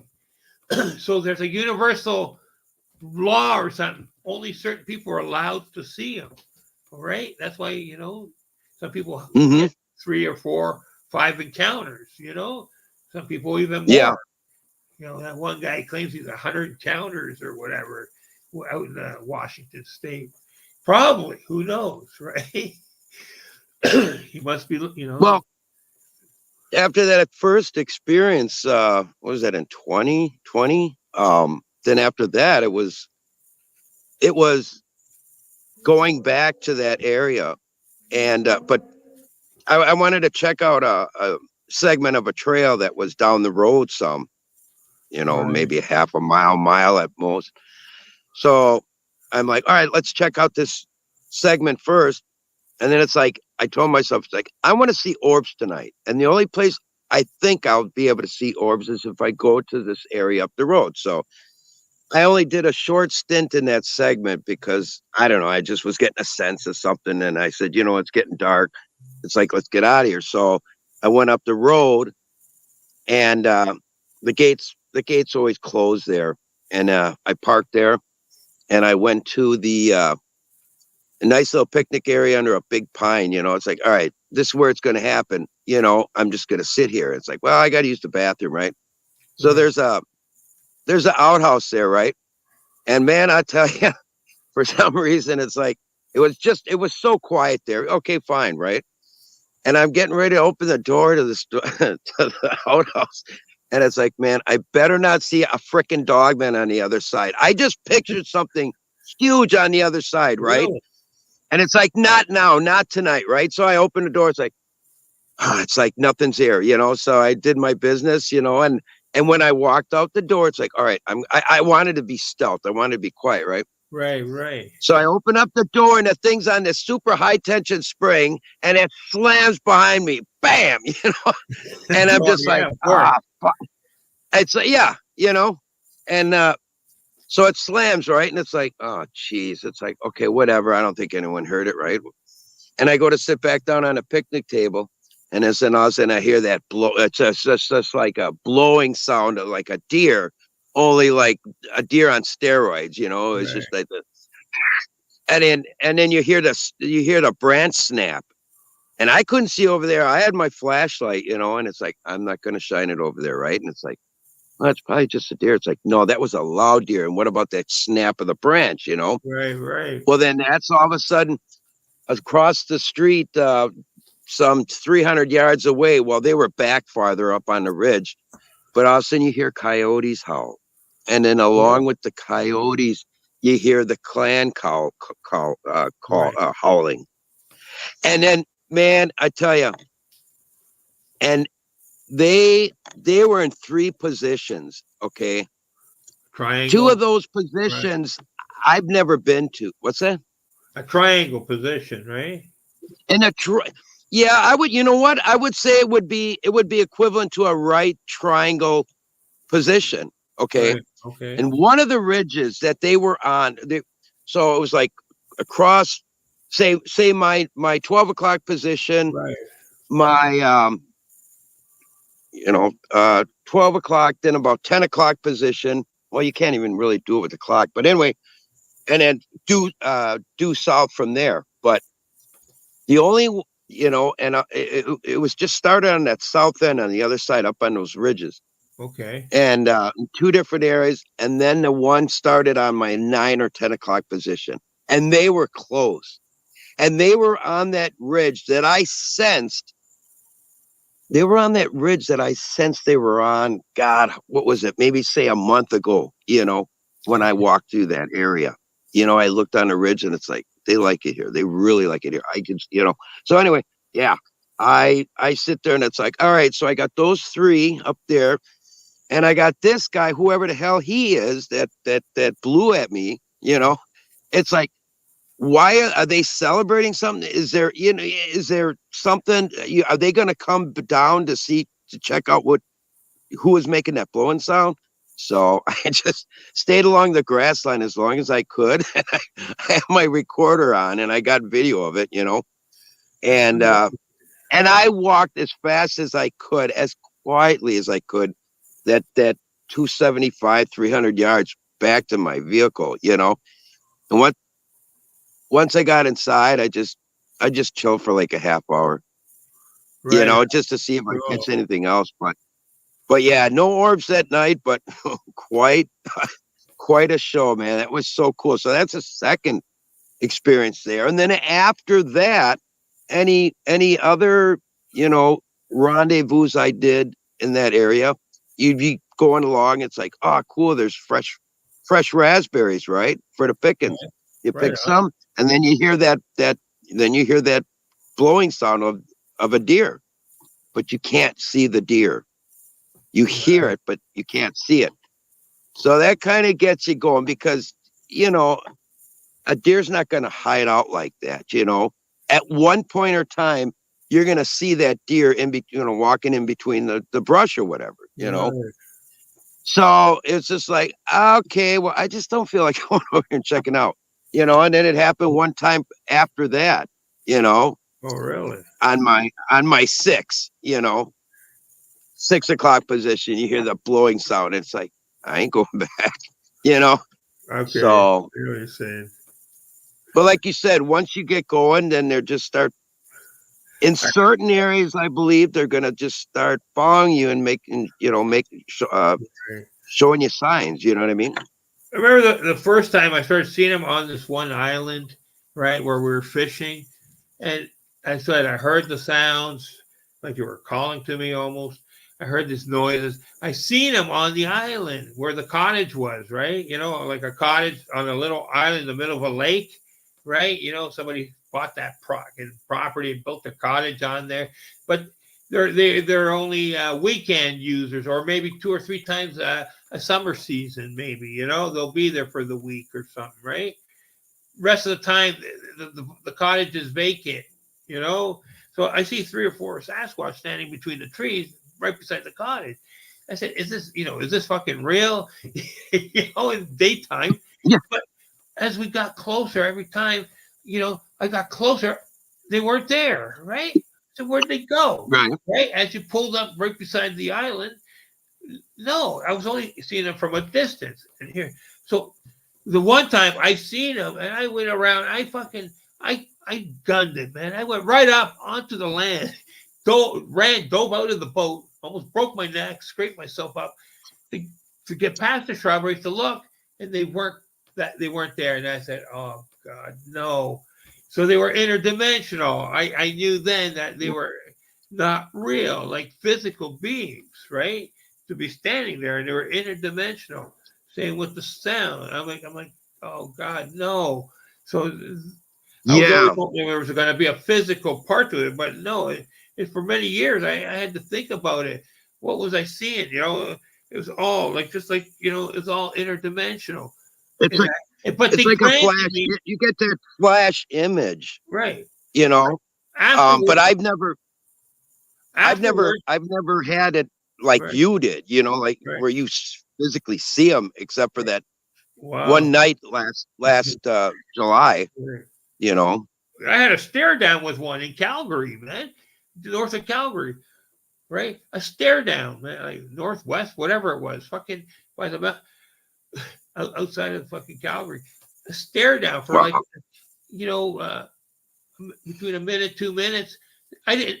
It didn't blink. I blinked before it did. We had a stare down, right? Daylight.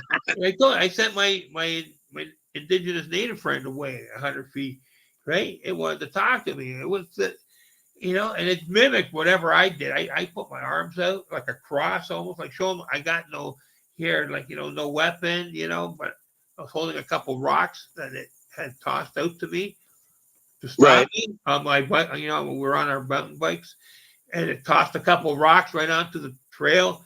Dead, two rocks, one after the other. I was in the lead. Okay, it stopped. Two rocks, boom, right on the marker for east west bike traffic. Right. On the bike path, right? So one after the other, right on the fucking line, right? Tossed them. So I picked them up. Wow. I held them in my hand, but I fucking put them back after because I had a bad experience with finding stone tools that were cursed, right? Up in northern Holy Ontario. cow. And I had to bring them back 1,000 miles and bring them back. Yeah, I was being tortured in my sleep, man. Okay. I'm not telling they were Métis stone tools from the Métis Indians. One of their villages got torched or something a long time ago or whatever. They were cursed tools. Something had happened during, the Louis Riel rebellion days, 1878, 80, whatever, somewhere around way back then. A whole bunch of shit happened around those Métis. Okay. It was a cursed fucking stone tools, man. I had to bring them back 1,000 fucking miles. Not even to the original place. Just I knew it was sacred native land up in this one town, right? So I went out to the park, and I knew it was sacred land. I'd been there before, during my travel, and put the rocks there. And slowly, over the next hour or two, the attacks dissipated. Next 3-4 hours, you couldn't close your eyes before you'd get attacked. I swear, man, it was weird. Paranormal attacks, right? Like you were tortured in your sleep.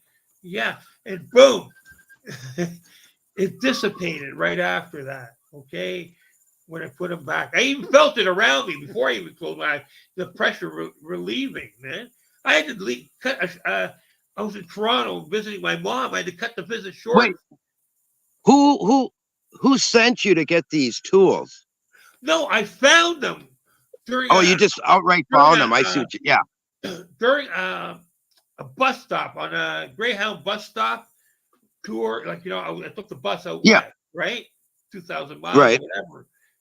75 fucking whatever. 175 stops. 3 days of travel, whatever, those kind of tours. Yeah. So, sometimes you have a stop or that you're kicking around, whatever, you're having a cigarette off to the side, maybe smoking a joint, whatever, kicking some time, about 20 minutes, maybe. All of a sudden, whatever, you see, you're there, whatever, some, off to the side. All of a sudden, whoa, what's that? You see something on the ground. I'd be damned. Wow. Yeah. I swear I found whatever, couple tools together. You know what I mean? right? Like I couldn't believe they're all close together in this one spot. I can't remember how, where. Now it's been too long. Okay, but I had to go Man. back. I couldn't get back to the original spot. No, I couldn't wait that long. Right, it was another 500 miles. I wasn't waiting that long. No, Wow. here you go. Close enough. I said, I'm not. I don't care. Please forgive me for taking these. Right, I did. I had to tell them I'm sorry and everything. Yeah, I've heard situations like that before, Right. where you go to a ghost town or whatever, and somebody just picks up something innocent. It could be an old nail or whatnot, Yeah, and I heard they the bring it home with them, 1,000 miles away, and then all of a sudden the dog dies or something happens. You know what I Right. mean? You have to And then mail they're the like, thing back they- or something. yeah. And that's exactly what they did. It's just like, wow. Yeah. I physically had to bring back those stone tools. Yeah. I got that one town. I went to the park. Whatever. That is just something. I can't say Yeah. right now Isn't that because crazy? it's gonna be for my book, but whatever, man. But but that's what happened, man. I was scared shitless, man. I couldn't close my eyes. Okay, every time I did, and I had that experience before by from something else, right? From something else, and I knew right away it was a native kind of fucking curse attachment curse, right? Right. Thing Yeah. because I had it happen before from a native person, something like that. So I Mhm. understood. I understood what it meant. Okay, Right. I had a native girlfriend before, so I understood. You know what I mean? That there's some stuff like that we don't know. Other cultures have their traditions and things that happen, right? We hear less and less about it as the digital age progresses, right? Old Yep. customs and things that happened 100, 200 years ago, right? Hmm. Right? Our great grandparents had all kinds of things. You wore this off, you did this, you did that on your travels, right? Okay. We Yep. don't do any of that now. We just walk right into the wall, right? Hoping the digital umbrella protects us somehow, right? Yeah. The 5G umbrella surrounding us protects us somehow, right? People used to carry salt in their pocket to throw over their shoulders everywhere they went. Fucking, oh yeah, it's weird. I see people on the bus with little trinkets, all kinds of weird little trinkets and stuff. Oh, like he was some kind of gypsy traveler. I don't know. Don't ask me. It was some strange character on the bus. Hmm. Shit like that. Oh, there was this other, like I said, when I had the intuition, there was like I said, I was up north at a 3-day long weekend festival, with rock bands playing music, campground, Right. Private park, sort of, no coppers, minimal coppers. Let's say only at gates, checking, make sure you're not drunk or impaired. Excuse me, shit like that, right? So I still had another day to go, right? You had to buy a ticket to get into the park, all that. But like I said, something was calling me. Intuition was so strong, was telling me we have to go. I still had another day at the park. My friends are telling me, don't leave, don't leave. And it's Sunday night or something. I have like till Monday night. Don't leave, right? And I said, I don't know. Something's telling me I have to go. I have to go. Something's really tugging at my shirt, man. Tell me I have to go. Intuition is so Wow. you're like ringing like a bell, man. Yeah, I didn't want to go, but something's telling me I have to go. I'm like, oh, great. What am I in for? And it was only like maybe about 10, 12 minutes, right? After I left the park, right? Does the Bigfoot crossed the fucking the road in front of me, 8 foot tall Bigfoot. I had to stop in the middle of the road, right? And he fucking talked to me and all that, whatever. But before that, I had the shimmering lights, okay, coming into Wow. my truck, and it was like I was inside of a kaleidoscope effect. Damn. The shimmering, and have all this weird characters floating around in the golden light, right? Shimmering light, and I'm like, holy shit. right? It was the same thing I see when I had the big blue orb, that shimmering light. The same kind of effect. There's little things in the fucking light, not as big as that time in my, right inside of my vehicle, in my my truck. Okay, Right. windows down. My whole cab is filled with this golden light and these little, little people, sort of creatures, little dwarfs, little elves, and stuff floating around in the fucking light. Kind of a kaleidoscope effect. Some other shit, Yeah. twinkling stuff. I couldn't tell. I just picked only a couple things out. Right. I was like Right. fascinated. And then the Bigfoot. There's a lake on one side, a couple trees, right, and the shimmering light is bouncing right off the lake, and boom, right, it filled the whole road like sections, just like the stench. It filled sections. I drove through sections of this light, golden light, just like the stench. We drove through sections of the stench, a couple pockets of this. It was weird. Right. Okay, so then, yeah, boom, and then I had to stop. Yeah, it walked right off beside the lake. Boom, there's the next, like, 5 feet maybe of room beside the road. Right, there's a lake. Okay, shallow lake, whatever. But Right. right beside the highway. Right, so boom, and then there's woods on the other side or whatever of the highway, a little ridge and woods. And for things, the cops slow and talk to me, and I had to stop my truck. You know what's strange? I stopped in the middle of the highway for about 12 minutes. Not a single car came either way.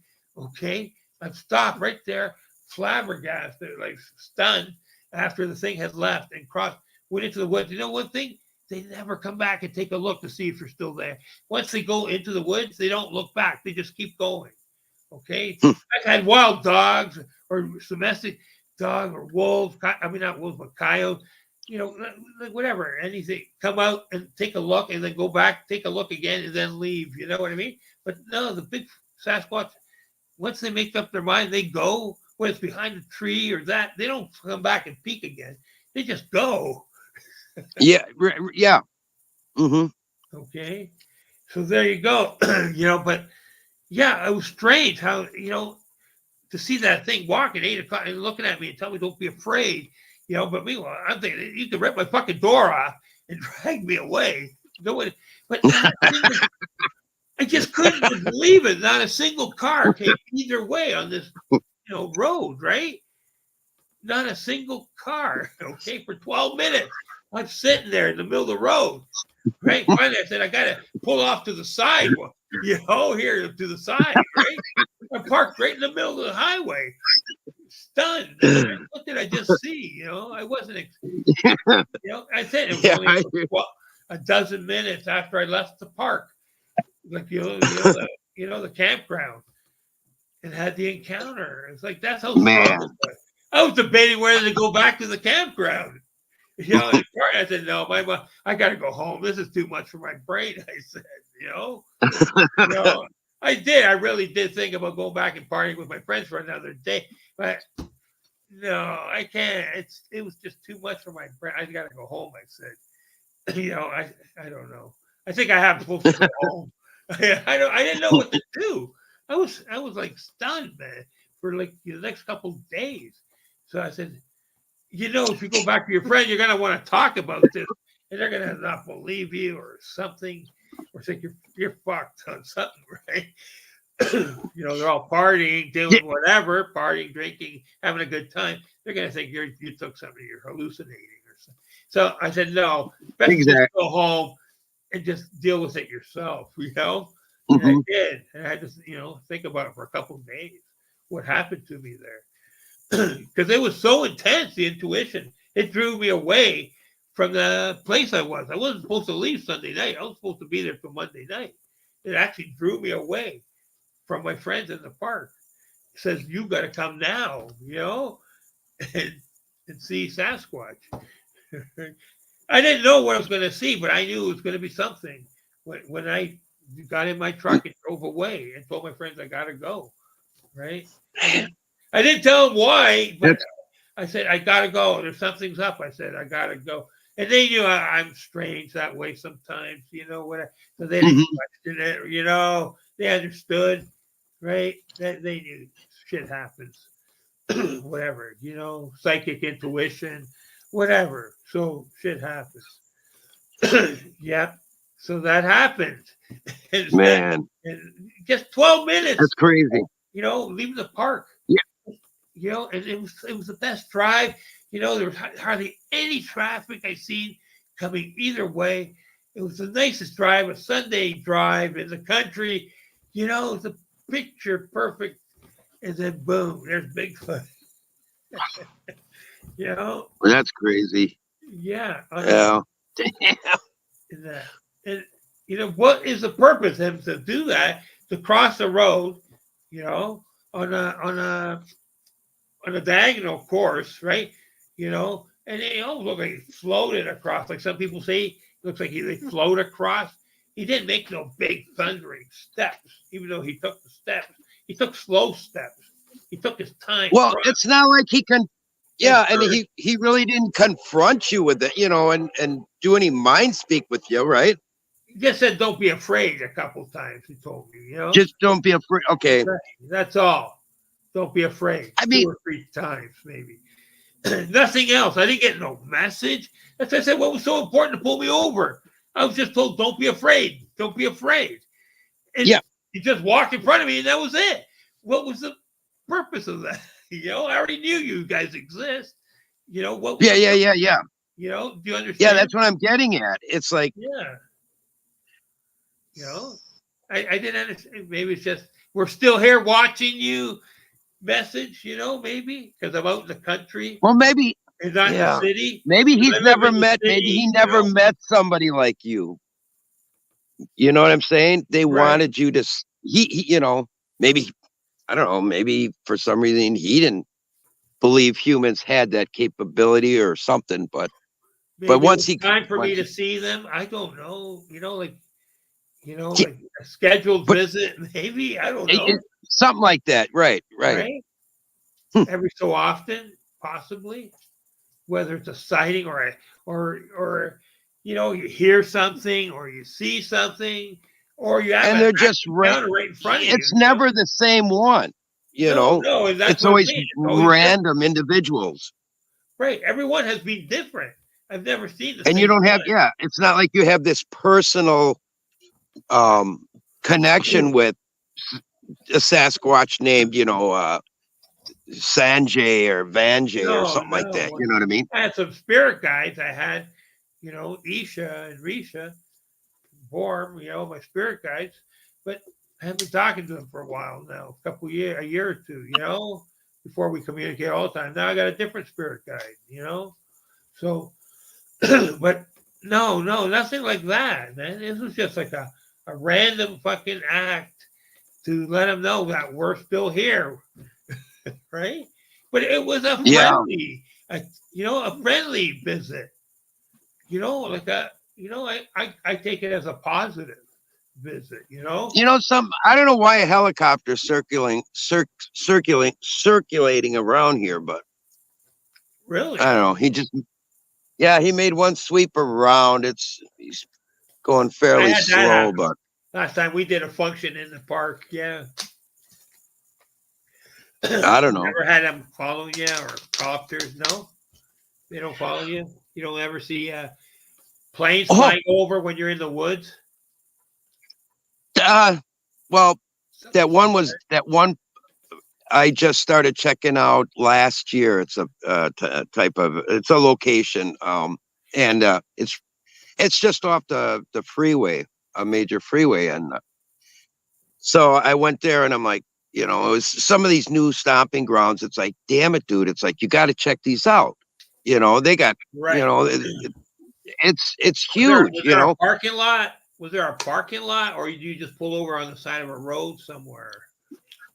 Well, it's a park, and I drove through there and I saw something in the woods. I saw a structure in the woods. So how do you know they don't have motion detectors? The government can have motion detectors that they can detect that you're there after a certain time, Yeah, I don't know, but I drove through and I looked for some other signs, and it's like, all right, I want to go back and check that out, So I went back around. I parked, took the trail. And I think initially I went the wrong way because it forked off, and then I went back around the other way, and I found him like, oh, cool, it's right here, And I just kind of checked it out a little bit. pull out my phone to take a picture, and here comes this helicopter right on cue, right over me, you know. Really? But, and I'm like, you son of a gun. They've helicopters in another forest I go to, same thing. It's I like they've believe made it. their appearance. I've had them fly And right over our building and and shake them our old building. type of beat up Cessnas, they got the Right. faded white paint and maybe some faded red you know, decal along the side of them or something, you know. But I but think we that all one go he could have through been that. Yeah. doing that he could have been doing the air what is it? The air speed zone. There's a speed zone along Oh there. yeah. Okay. The highway cop Yeah, rate. so they use a helicopter To coordinate to the check speed. your speed. Really? Yep. And maybe, because he didn't strike me as being somebody that was doing traffic, you know, Right. checking Right. the traffic, and then they have it on the news or whatever. But yeah, he come right over as soon as I'm just like, it just was crazy, dude. I know. But Even I remember them just flying over. I remember for years flying over. You know, our oh, local woods. Even when I wasn't filming, you- way back in the day, they would always. When you weren't there, they weren't flying over. But it's strange when you just went down to visit, they would always seem to fly over. I've had a lot of people complain that all of a sudden, some secluded spot that they never seen a plane or helicopter. Now they're seeing both. So yeah, there's the Air National Guard. They do training, in the state forests. right. And last year in February, um, it was on a Saturday. I believe they do their practice sessions, like say Oh, twice really? a week on Tuesdays and Thursdays, you know. Right. Right. And Good. so I get there, and the gates were locked because this area is closed in the wintertime. You can still, hike and everything else. And as soon as I'm trudging through the snow, and as soon as I get to the clearing where you can see the hill, the ridge, I hear a wood knock, you know, and I'm just like, well, where did they? You're looking around. It's like you wait for another one to come. Maybe there's a neighbor in an area that's doing something with wood or whatever, right? So I don't hear anything else. So it's like, all right, well, I start climbing up the hill, hitting the trail, and then there's an observation tower. So as I'm climbing up the observation tower, here comes one of them old Air National Guards All right. helicopters, and he starts circling around like he's doing grid work, and I'm just like, what's up with this, right? So he does the circling, and then he heads back south again. Well, I'd seen enough there. It's like I wanted to go up the road maybe 8 miles to an area that I can't remember if it's my second time there or something, but anyway, I went up there to have a look around, and I get to this one area where there's a kettle lake, and I go down to the bottom, just kind of looking around. I find a a branch snapped and stuff like that. No big deal. I'm I'm picturing them being clumsy and going down this hill in the snow, Right. and they needed a branch to hang on to it. It just snapped off because they're so darn strong. You know what I mean? Anyway, Right. Right. um, That's so all I right. get down to the bottom. I take some pics, and then I hear what sounds like wood being tossed on this other side of this narrow ridge. I can't Wow. see what's going on over there, right? But it spooked the hell out of me. So I'm like, man, I better get out of here. Well, here comes that Air National Guard helicopter again. And he come up 8 miles to the north, and he starts circling right overhead, you Wow. know. Incredible. And okay, so then once he leaves, and before I leave, there was just one segment through these gorgeous pines. I just want to take a quick walk through there. And I walked through there and I exited. And it's like, well, I left my jacket in the van. It was wintertime. It's like, well, I'm getting kind of cold. So I turn around to go back through the pines, and I hear what sounds, it was a wood knock, okay? But All it right. was like a flute a flute that was like 2 feet long, you know, hollow Right. flute, maybe, I don't know, inch in diameter. And you just hear this really strange tone of a book, you know what I mean? Right. Right. Right. So it's like, okay, That's good. something's fishy about this whole situation. And that last destination I was at, my two of my friends made some incredible discoveries there. I think it was late last summer. But anyway, so What happened? Can I ask? What happened when you went to Land Between the Lakes with your friend there? Was it Donna? Was her name Donna? no, that was Kathy. Her name was Kathy. Oh, okay, Kathy. Sorry, I And called. yeah, we met in the Bigfoot Canada group, Right. and Right. we started hitting it off as friends, and she's like, I telling her how much I've been researching, and you know, she saw my pics and stuff like that, and she's like, Right. Right. man, it's like, that'd be kind of cool. She says, I had an up close encounter with a Bigfoot when I was 16 years old in the back of a Jeep, and there was no top on it, the top was off. And Right. so anyway, she says, I haven't been out in the woods since then. And she says, it'd be cool if we hook up one of these times, and she lived in Kentucky, Right.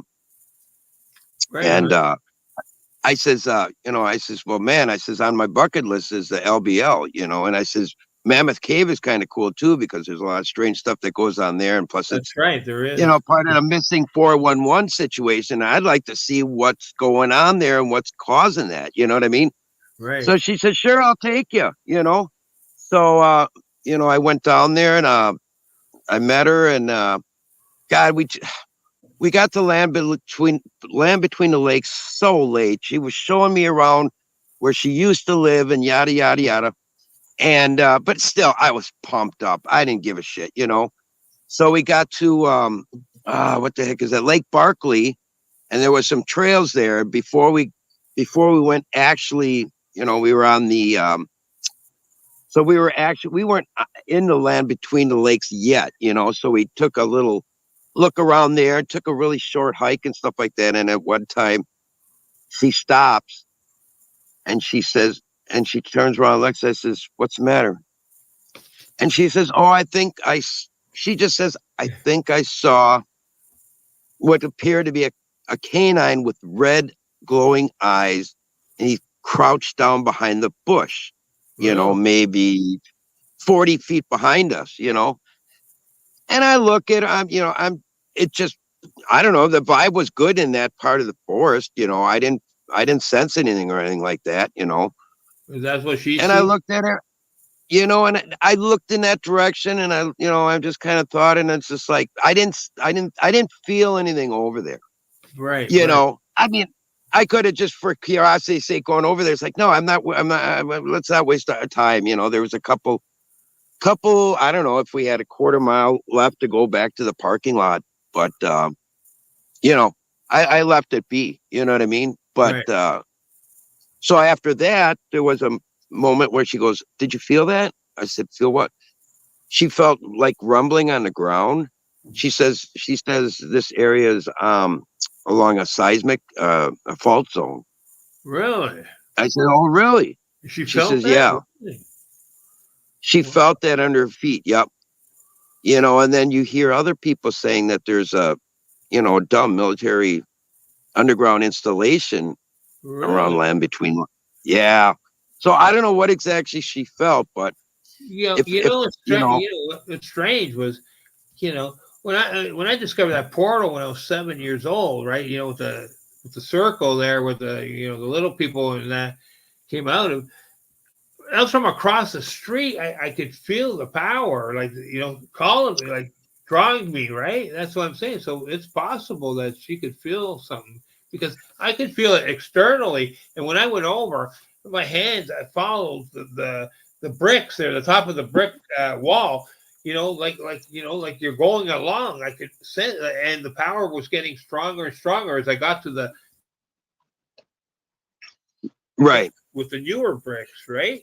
And Yeah, I I think could she feel was the energy the as they type got that could do stronger it. and stronger. But then same thing. And then when I went past, it diminished. So I went back through Hmm. the middle, and that's how. And that's how I found that portal. Okay, so maybe she did feel that energy there. Like Oh yeah. I felt it from, like, 200 feet away, man. Fucking, to have to cross a major street, and I risked getting, whipped by the old man there with his big belt for crossing that major street downtown in the big city, in Toronto, whatever. We're Right. a small kid. We weren't allowed. I was already at my limit there, 3 blocks away or whatever it was, a couple blocks away, because I told him I told my mom I wanted to go there every Saturday morning to get this special ice cream bar or something that they didn't have at the other stores, right? So I, tricked my mom to. I wasn't really allowed to go way down there, right? Except on a Saturday for some reason, because more people, family, friends, kids are out, but a regular day, no, we weren't allowed to go more than a block away here too, unless you Right. met somebody by yourself. So, whatever. Hmm. So I risked getting whipped big time in that, whatever, which I did after I got shit for getting beat up by the bully and that. No, whatever. The old man, he wasn't too happy. But whatever, man. But I could feel it. I said, like, the energy was there. And then the third time I went there, the energy was the strongest, and the portal was finally open. It wasn't open the first 2 times, right?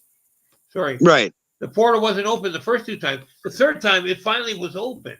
Okay, and I got whatever. And I kicked the ball into it, and it didn't come back, which got me in big trouble after. Whatever, man. And shit happened, right? And Yeah. I could have ran away. I know I could have ran away. The guy, he was, bigger kid, and he wasn't gonna catch me. I didn't run. I don't know why I didn't run, man. I could have ran.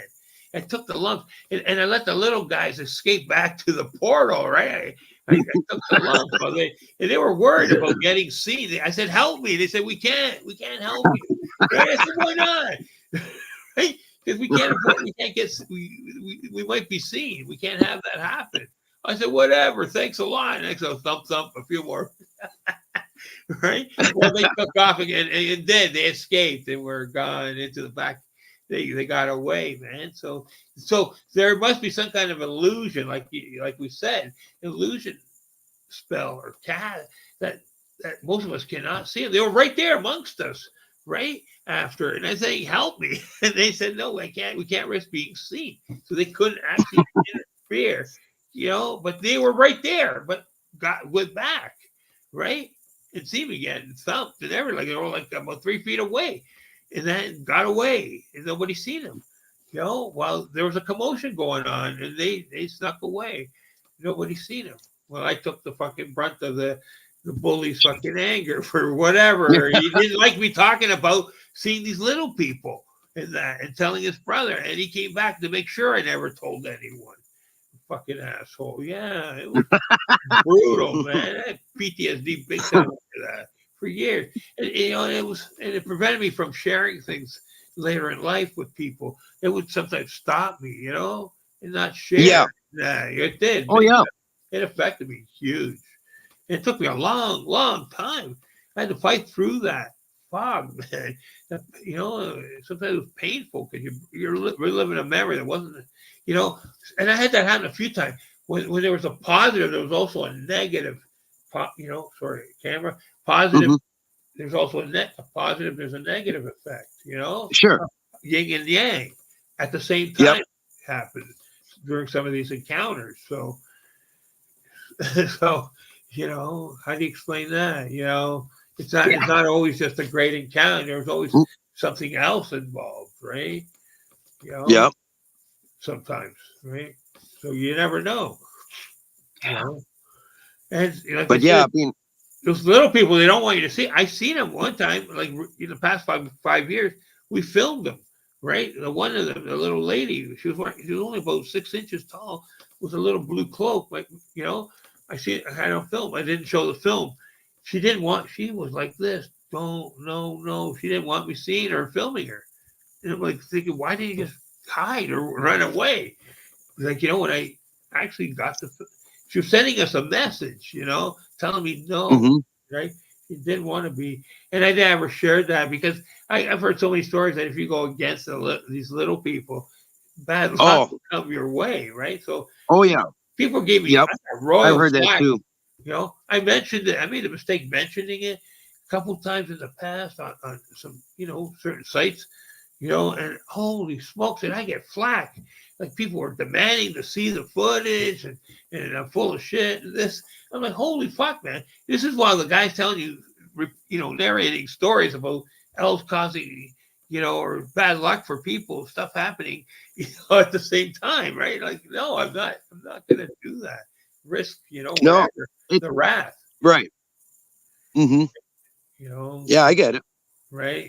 So even when you're out there, Michael, like sometimes you have to be careful what you see or do, and what we share, I don't know. It's hard, like, I'm sure if you've seen some things you haven't shared either, and so it's hard, but like, we give a good, a good a good representation of some of the strange woo that happens.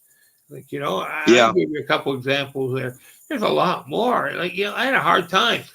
I hear people they have just a simple sighting and that. I said, why didn't I ever have those simple ones? I always had these complicated ones, man. Like, and sometimes like it lasted for hours. The thing was hanging around, wait, come back, visit my site, something. But that was few and far between, you know. And then the one time where we go fishing, there a couple of times I had a signs and one time the encounter, and I kept looking back. I couldn't believe that's what I was seeing because it had more of a human-like face. The other ones I seen all had full hair, right? I couldn't Hmm. believe that's what I was really seeing, right? And I was with my partner at the time, and she seen it too, right? And I had to look back 5 times in the boat as I'm going by on the point. I'm in a little boat and it's standing at the point right by the tree because they told me they were going to show, something. We're going to have an account. My partner told me they want us to go and do this, right? In the boat, right? They told her, right? Asked her. You're right. I'm here. Just hang on. Yeah, no problem. They asked her, to bring me and show. They want to show me who they are. But I only seen the first time there on that lake that I said I almost broke my neck. I see one about 6 feet, almost 6 feet tall, standing on the point with a human-like face. And I had to look. I said I was seeing a bear almost, right? I'm like, is that real? I had to turn my head 5 times as I'm driving the boat slowly past the point. It wasn't a fast boat, it was just a little boat, fishing boat, right, with the two of us in it. And wow, man, this thing was real, man. I could, but it was like right on, almost right by the point there. The face was so different, man, like from any other one I've seen. More human like. And it freaked me out, man. I couldn't understand what I was seeing at first. Right? So it almost looked bear like. I said, bears ain't gonna stand on a point like that, looking out for fucking that time, right? Fucking no, that's the person. That's the Sasquatch, whatever. And the other person, they go, did you see it? I go, yeah, I seen it, right? And they were like sitting still, man. Usually they're talking, they're not saying anything. I'm like, wow, it was amazing. I had to go through a lot, man. I was tested with a woodpecker. I seen do it make the noise, and they imitated the woodpecker, the uh, the sounds, hearing the sounds, right, right. So they're calling to you, sort of. The Yeah. sound always, right? And then seeing them on the eye and then finding out that they're just interdimensional, right? Thinking that they were physical, but they weren't. Later, they showed me what I was seeing, and then once they showed me the physical form were two different things. Like every time, a lot of times when I got like the mind speak, I would get the pit, an image of like the patty creature, like the patty. Mm. Yeah, I would get that type of image a lot of times. put in my head. It Huh. was strange, right? I didn't get like so when I seen that one on the point when it showed itself, it looked almost human-like or like bear and human type face. And it was different. And I expected more fur. Not fur, but hair.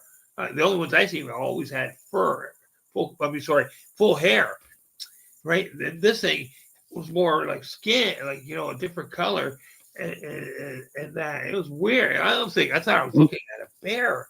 And I turned my head yeah, 5 times, and it was still that there. is crazy. Right? I couldn't believe it. Right? I said, "Am I really seeing this?" And I really was. Right? Because that was weird. But they looked different than what I was being seen interdimensional. That looked way different. Yeah, it freaked me out, man. So, Yeah, there's a like I said, couple everyone has types. been different. I've never seen two the same. Some of them. No, no. I mean, that image that I caught when I had that first experience in the forest and I went back to say hello, I did a small video and then later, gosh, this would probably be maybe close to 2 years later. I just decided to analyze the footage, and that's when I saw something up in the tree. That's cool. And he's got a tattoo on his chin, Right on. like a tribal tattoo on his chin, and he's got long hair. Um, kind of like just a suggestion of a Native American look to him, only in, like this wild man, a combination of the two. And I looked at him. It's like he's got to be the one that messed with me the first time, you know. And then last July, when I caught the eye shine with friends of mine, those were completely different. Really? And those, yeah, and What what and when I did a follow up in the forest, we did a follow up at night, a nighttime hike, and that's when a friend of mine caught initially what looked like a what looked like a cat with green glowing eyes. really? You know, yeah, and There was no external light source anywhere, like parking lot light, or it was just complete no complete darkness. Yeah, so that's a completely different type that's there, and I'm saying there's probably 5 of them, Really? and it's just. But This it was was so like black. All you could do is make out those round amber eyes. That's all you right. could see, you know. And then They're that almost one circle behind almost us, like 2 of them. moonbeams. I call them like moon, Yes. right? Yep. And what I also seen on the eye shine was the sort of like the metallic scrambling, metallic sort of like a scribbling of a metallic, like you got a metallic pen color and just scribbled sort of up and down like that, sort of blocked out, like metallic, just fuzzy metallic, right? Wow. Yeah, I've seen that a You got couple. quite you got quite the vision. My God. Yeah, Yeah, right. I've had flash images that happened. Oh, I don't. It wasn't. Was it last summer or the summer before? Where you're just walking along and you sense something's going to just be. You sense you're going to have an encounter face to face. And when you look up, you see something in the distance standing there. Just briefly, it's just a flash. You Right. see something standing there, a dark silhouette of a large individual. And you look up and you kind of gasp, it's gone. You know what I mean? Then, And then that one time I saw something that looked like it jumped out of the tree. It was just a black mass, and he jumps down from the tree. there you So it's just crazy. go. Yeah. So fuzzball. All right, go ahead. Yeah, that's funny. I had a female in a tree, right? 20, no more than 30 feet, somewhere between 20 and 30 feet, right above my head, man, in the canopy. a large adult female, right? And I had cut across. I was on my mountain bike. It was like about a couple days after the other encounter I had, and I'm coming back trying to meet my friend, and he's not there. And I cut across the field, right? You know, and I surprised them or something. And they were doing something, and had to go up to the thing. And the juvenile, her juvenile, was just across the way there, where the Saskatoon berry tree was, right? Right on the outer branch, I could see the little juvenile hanging there, and I could see the mother right above me. She was black color, right? And it was huge, like 7. And I could make her outline, even though, like, you know, just faint light from the parking lot, right? Like, you know, I could see her. And I told her, don't worry, you know, I'm not going to hurt you, right? I told her, and I could see your young one. Don't worry, no one's going to hurt him, you know, in that. And I could tell in that. And I after, like, you know, I stayed there for a few minutes, and I talked to her for a couple minutes, you know, a little bit, a very little bit, right? Not very much, just a few words, right? Told her not to be afraid, right? I'm going to leave, I said, right? I'm going to go over there, right? And give you a chance to leave with Junior, right? Right? I did. I went over to some spot away. I wasn't even looking or anything, right? I come back 10 minutes, 15. She went from one tree to the next. She would not come down. She didn't trust me or something. I don't know, right? And Junior was a little more in the branch now or something, right? And that, so she could see him or something, whatever. She had gone one tree over a little closer to keep an eye on Junior, right? And that. And I couldn't believe it. I'm like, all right, I gotta get going. Yeah, I couldn't believe. And you know what? Somebody had been lighting off fireworks before that. It was like, you know, one of those firework type weekends, right? You know, end of summer celebration. Right. And as I drove across, I smelled the sulfur of the fireworks, right? But you know, the cloud, but I also smelled the underlying stench of Bigfoot, you know, a Sasquatch, along with the sulfur smell of the fireworks. I could tell there were two distinct smells in the cloud around the site, right? Where she was up in the tree after. Okay. And there was a garbage section on the other side that they were rummaging through, like, you know, like where you put your recycled, you know, pop cans and beer bottles or whatever, you know, and stuff. Right. You know? And they had been rummaging through it, okay, and had stacked up the garbage 3 high, like a rock stack, you know, right outside the garbage chute. Incredible, eh? 2 or 3 piles stacked up, like, you know, those rocks, rubbish, you know, of whatever was in the can. I guess they were looking for some food, snack, or, you know, or something. I don't know, a treat, something. Somebody didn't finish. I don't know, whatever you're gonna find. Right. But they were taking everything out and piling it up 3 or 4 high, like a rock stack. Okay. And this was right in front of the garbage can, recycle can, you know. That was incredible to see that. And she was just like 10 feet on the other side after up in the tree.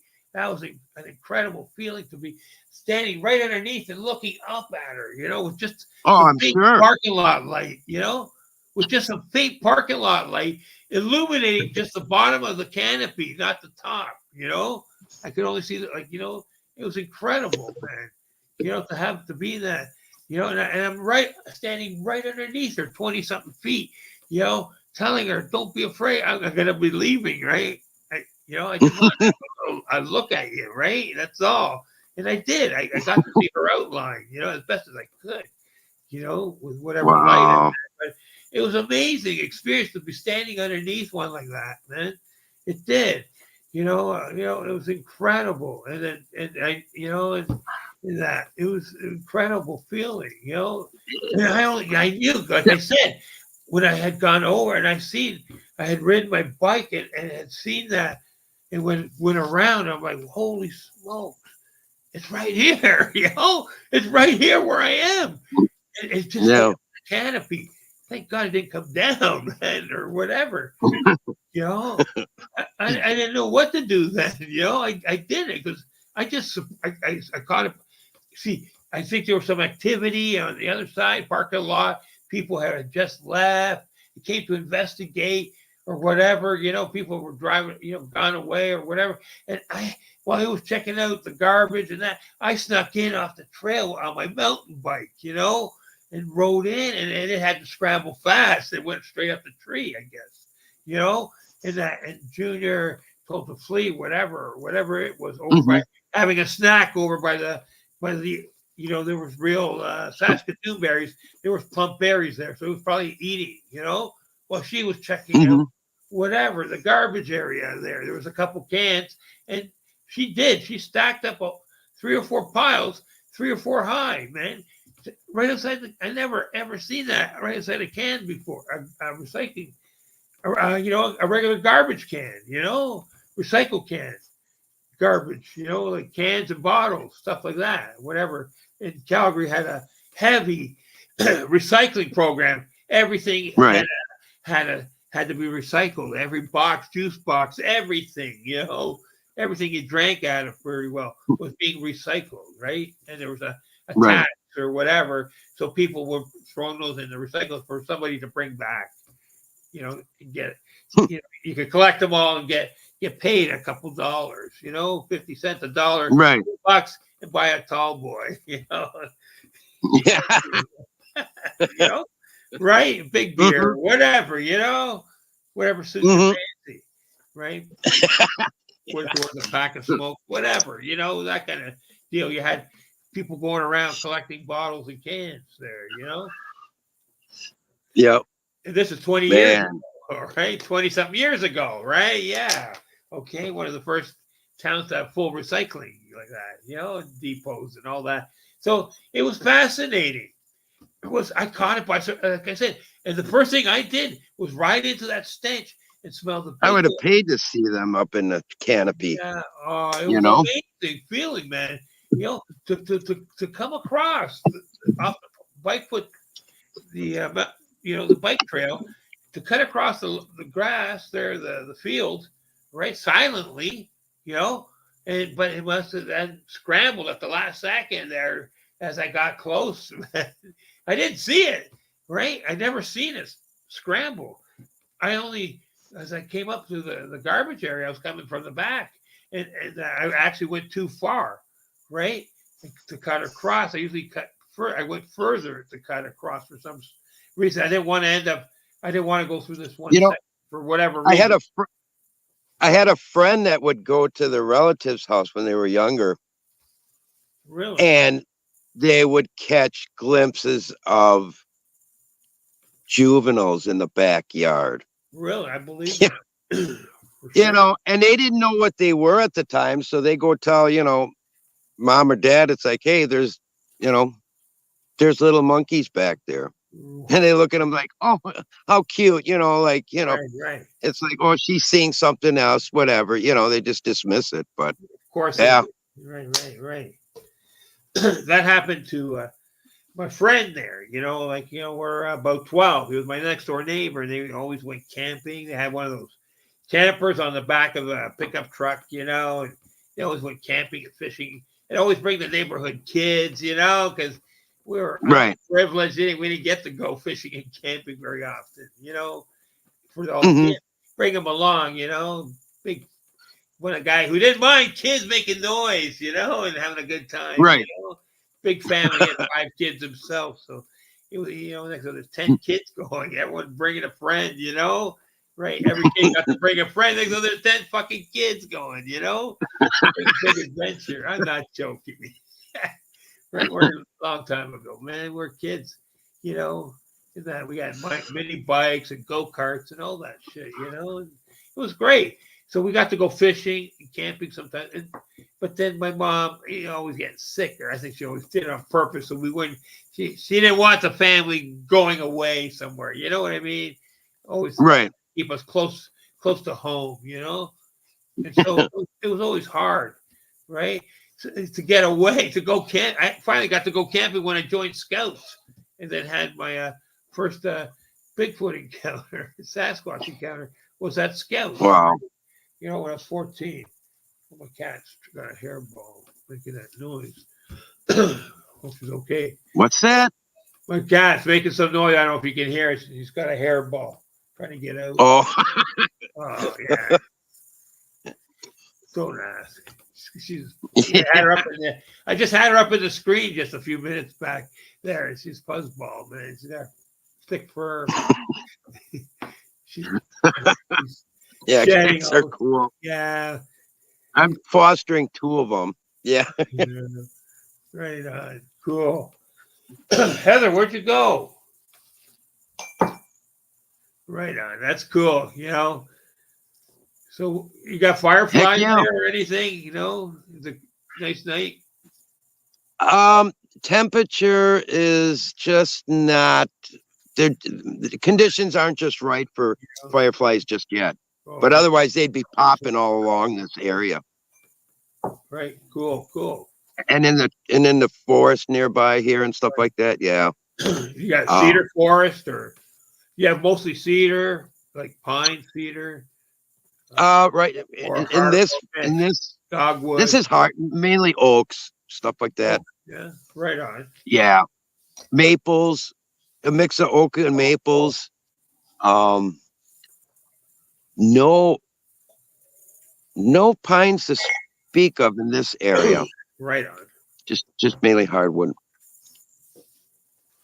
That's cool. So, But there's some structures nearby here in the woods. They popped up out of nowhere one time. 2 years ago. So it's hard to say at this point if they're man-made or right. other, you know. I remember where I seen the female, right? You know, the female I said out in Calgary, out by Calgary way there, and the junior there where he was over by the Saskatoon berry bush tree there, right? The trees there, right? And they were like the best trees, ripe, the best berries in all of the area, right? You know, there was all kinds of trees lining the Bow River, right? Okay, that it was a long ride to get to the site. You know, we'd ride our mountain bikes hard for about an hour and a half to get to the site where we were, like, you know, for where I had the encounters, right? From downtown Calgary, we'd ride hard on the mountain bike trail or bike trail, whatever, for a good hour and a half, man. Or you could take the roadway. It was far, man, almost like 15, 20 miles, or I don't know how far we rode. If we rode far, had to be at least 10 to 20 miles out of town. Right. And it was just out of town. So like I said, almost like a suburban style, right? You know, on the outskirt of town, more built up nowadays than it was back then, right? I think it was called like ranch lands back then, you know, just north of not much people there, right? And campgrounds and other shit, golf courses, other, you know, here and there, and parks and stuff. And Banff is just like 20 miles, 30 miles down the road or something, you know, the major park.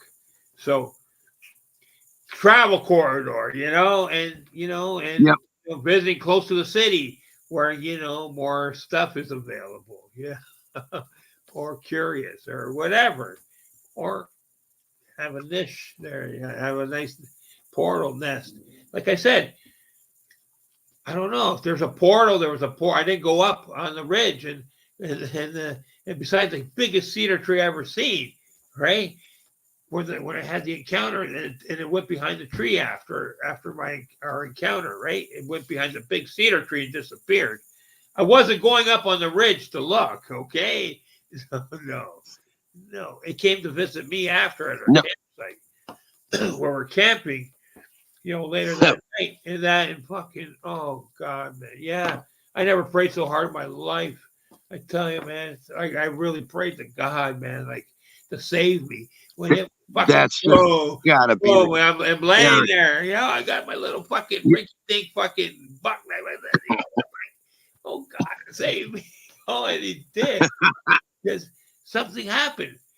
I swear to God, Mike, I tell you, something happened when I was praying for my life, man, because it shook the tent twice, shook the tree, the tent, everything, and I'm like, and the footfalls I heard coming and everything, and it was outside. It grunted or whatever, made that noise. Grunt hit, it smacked my bike, the tree, everything, the tent. And I'm like, oh God, I'm in trouble because I had the staring contest. And people say you shouldn't stare at these things. I didn't know anything about that back then. Yeah. I foolishly stared hard at the eyes, I don't care what anybody says. It's the first thing that it's your first response. That's for, right. Human nature. You're just gonna look. Right. I know other people don't. They put their head down. They don't. They look away. They're terrified. I wasn't. Yeah, I to show wasn't that they're, terrified. I was like dead curious, man, and having a stare down, like because we have dominion over these creatures supposedly from God, right? So, did you understand? And I believe that. Okay, and I was went by that we are God's children or something, whatever, the chosen ones, and yeah, and that we have dominion over these creatures, and that's probably what saved me every time. They, like you said, and they have these laws that they can't. They were trying to frighten me, maybe I don't know, but I prayed hard, right. and next thing you know, something put my head down. I couldn't, knock me out, and as I heard the fucking footsteps going away from the campsite, right? Something put my head down and it knocked me out cold. When I woke up, it was daylight. Okay, it was morning. Wow. And all I heard was the footsteps leading away from the fucking tent. Okay, as something literally pushed my head down and put me to sleep. Like go back to sleep. Yeah. Yeah, I didn't go. I wasn't sleeping yet. I was getting ready for sleep when it visited. Right, my friend was out cold. He was right beside me. He was out cold. I tried to say he was toast. He was gone for the night. Okay, he wasn't waiting. I said, poor buddy there. We're gonna get crushed by Bigfoot. He's not gonna even know it. He's out cold. He had a couple drinks, a couple fun. He was out cold. It was a long day. How do you want to leave this planet? I want to get stepped on when I'm passed out. And I always made the mistake where we're at the fireplace, right? We had a fire going, right? Earlier, right outside the tent, there was a fire pit, right? And I almost gave it away. And I said, what would you do if you see I was about to say Bigfoot, and I said bear, right? And he goes, bear. He jumps up and grabs a big log. Right, big log, fire log out of the fire pit. He's doing some wild, dance with the fire stick, and it's smashing the ground, right? I'm like, wow, sparks are flying. At the same time, there's a little bear had come out, I don't know where, a little bear, about a year-old bear or something. He's looking at us, right, from behind the bushes there, like, at our sight. He's going around behind, back and forth. About a yearling or maybe a little older. So he's looking around, right? He had to be about a year and a half, maybe almost 2. Or I think mother sends them away that summer, fall, maybe to start looking for their own place to go. Or that's why I didn't see no mother, and I don't think it was no shapeshift Bigfoot either. Not that I really would know, but it was a bear, a little bear, about a year and a half old. It looked, it going back and forth around the bushes, and he's seeing the flames going up in the air when Buddy was smashing the stick on the ground, all the sparks flying. The bear's like shaking his head. He didn't know what to think of that, and then after he was hanging around for a while, then he disappeared. We had Bigfoot eye shine at the same time. Just about, about 50 feet, 100 feet away, down, just away from the tent, and down lower by the riverbank. We were at just a higher elevation where the campsite was, so to prevent flooding. They had built it there, right? One overnight campsite, and we were there for in the morning when we woke up. All right, I came out first. It was about 6 in the morning, and fucking there was bear scat all in front of the fucking door. Okay. After I told you, I prayed hard, somebody put my head down. When I woke up, there was bear scat in front of the tent. Okay. And I went out, have a cigarette, and that fucking something, a coffee. I said, I better wake up my friend soon, right? I made a coffee on the fire, got the fire going. I said, hey, dude, get up, right? Get up, man. There's bear shit in front of the tent. He stuck his head out the tent. He looked. He fucked. Oh God, Yeah. we gotta leave right now. He says, right? He got out. Nah. He whatever. He starts packing the tent, this and that, right? He says, we got to leave right now. He sees the bear. He's going to wrestle the bear last night. No, he sees the bear and he wants to fucking flee. You know? Okay. Right. So he wanted to fucking flee. That's what he's going to tell. He's going to wrestle a fucking big bear. It was just I don't know what the hell's going on. So anyway, well, I'm getting ready. You know, I took a little walk and I see a ranger with a little beagle dog all of a sudden, right up here.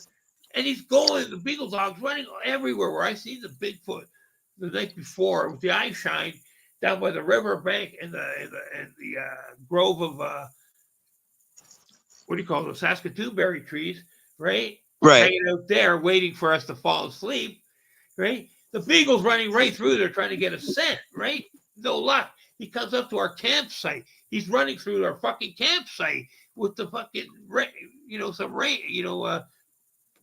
ranger park government worker, whatever, one of those ministry guys, right? Of resources, natural resources or whatever, that kind of thing, ministry of wildlife, whatever kind of dude. And I tried to tell him, talk to him 6 times. Every time he gave me the death stare. Okay? Don't you fucking dare look. I swear to God, the death stare. Like, don't you fucking dare tell you anything. Well, this dog runs around our site trying to get a scent, which he couldn't do. And I know Bigfoot went through our site, man.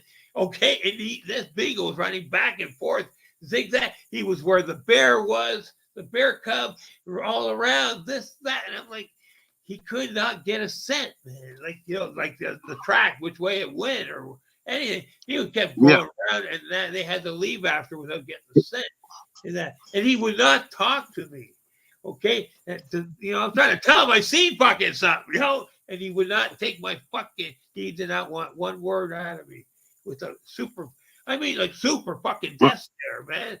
Like, don't you fucking dare tell me anything. Yeah. Right? And I already knew why he was there, and he knew why, vice versa. Okay? He did not want that to write anything in a file that, Bigfoot was here, But somehow they knew, maybe somebody else spotted him, or somehow they're chipped, or somehow they knew they were there, Maybe they're keeping an eye on them. Sometimes they go, they wander more towards human habitat than they should. Like a joyride, they go for a joy walk, possibly, Oh, yeah. Right, to have a sight. I never expected to have a sighting, and then to have 2 within 3 or 4 days, 2 different kinds, 2 different colors, male and a female, right?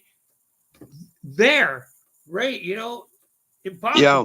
And at the same time, when I had that stare down, remember, it was in mid-afternoon, 2:00 or something, 2:30. Sun is right behind its back, full sun, summer, okay? Sun shining down. Huge creature, arm with 18, about 18-inch long fucking hair hanging off the arms, right? And you know what? Every arm, every piece of arm you could see. I could see in the sun, right, with the sun on its back. And little globules of golden oil off each strand of hair, right? Damn. Yeah, I could see that from the sunlight right there as it held its arms out. There was hair like just over from the elbow to the shoulder, going down, almost like orangutans. How they have those pocket of hair, right? Right. And it was about anywhere from 12 to 18 inches long, and it had individual globules of hair. I could see the hair everywhere. Right? There wasn't one knot of hair anywhere on that creature. He was like a rock star. It was so fantastic. His hair, man, he was perfect, and it was like almost greasy type. That's why you hear about greasy prints on car windows and other windows and stuff. That's Yeah, something. you could tell. Yeah, You could see dripping. the globule of oil right on the hair. Okay, That's that was so crazy. amazing to see that. Yeah. Okay, right on Yeah. like a reddish brown type of fur hair. I mean, sorry, color, right? You know, it's like It just it's like stood that gland opens up periodically or something, right? What's that? It's like they have a gland that opens, periodically Right. and just coats, Well, yeah, coats the hair. on each hair had a little glob of oil. Yeah, it was amazing to see that. Okay, I got on the arm hair. 15% power. Okay. Yeah, Whenever that you're would have. ready to call it. Let me know, right? And but it was absolutely Well, how long do you normally run? about 2 hours, 2.5 hours, 3 max. Okay. Usually, right? If you got enough power, I can do 3 hours. Yeah, I got 15%. So Okay. All right, we do another 15 minutes easy. I have to get my eye break soon because some laser eye treatments, so I got to give it a rest soon. So, anyways, I got another 15 minutes. We can do this. Is amazing, That's Thank you. fine. I Yeah, really appreciate you coming on because this is amazing talk. Like it's hard to have. Well, this is the first time, and this is awesome. Yeah, it's been a cool experience, I haven't checked my chat line or anything. I'm sorry, guys, if you're on there. I hope if you are. I don't even see it on my end. I don't know if anyone's don't worry. around. I just wanted to just talk, right? And talk important talk. Because you don't get this kind of talk every day, man. No. Some people don't understand. They don't understand that. I'm not saying Bigfoot's bad or good. We're just talking about our experiences and intuition and how how Tom, I'll tell you something right now. I mean, it's like as far as the ones that say that it's like, oh, I need the proof, I need the dead body and all that other crap. Just why don't you just go out there and look around, and once you start recognizing the signs, and after you first see your first couple of signs, I swear, I mean, you can go to 5 different locations and in a row, and it's like you're being led to it, and it'll be like 1, 2. I mean, you'll see stuff like that. Just you'll see prints, you might see glyphs, you might see structures, and it just keeps you going and going. I mean, I got over 24 locations, and right now, like 7 of them are active. That's really good. And they're gonna grow. I have a feeling they're gonna grow too. Because they want us to connect with them. Yes, they've been wanting me to go back out, and I have a place where we had one of our sightings. I'm going to investigate this summer, right? And bring my partner and that, and it was incredible because I had it with my mother who called me out there. She had an intuition feeling, at the farm. And boom, it happened. Because they came out of the tree line to say hello. And even my mom, who had a little bit of psychic in her, this and that, she told when my sister, the younger sister, came out, she told her, "No, wait, Tom, wait. We'll send her back," because she didn't trust my little sister. No, she can't know. She said, right? Remember, my mom knew. Like I have see her from when I was a young kid. So one day she's just having this crazy thought. Right, it says, "Come on out. We're at the farm. We're looking after the uncle's fucking farm he's gone away to Greece for the summer. Took the family. Mm-hmm. We're there taking care of the farm. He has a chicken ranch. I had to feed the chickens and take care of some veggie farm. Plant. We had planted. Patch here too, whatever for the families. And boom, my mom says, all of a sudden, out of the blue, fucking come on. right? I've been seeing him occasionally, for the past couple of years, once or twice a year, coming through like a corridor, right? Every now and then Right. in the summertime, right? Once in a while, right? All of a sudden, one day, my mom says, "Come, Tom, I need you to come out back here, behind the barn to see something. There's something going on." I'm thinking, "Oh God, she sees something, right?" And that we're and dragged, But like I said, we had to send my young sister away because she didn't trust her. She's a tattletale, or she didn't want my mom didn't want anyone knowing that she seen. And Right. she got scared after when that thing came out of the tree line to say hello, stare at us for 30 seconds before it go back in, right? Just popped out. And it was I got June bugs flying around. right? It came out. We're going back this summer to film the area, right? And it happened, right?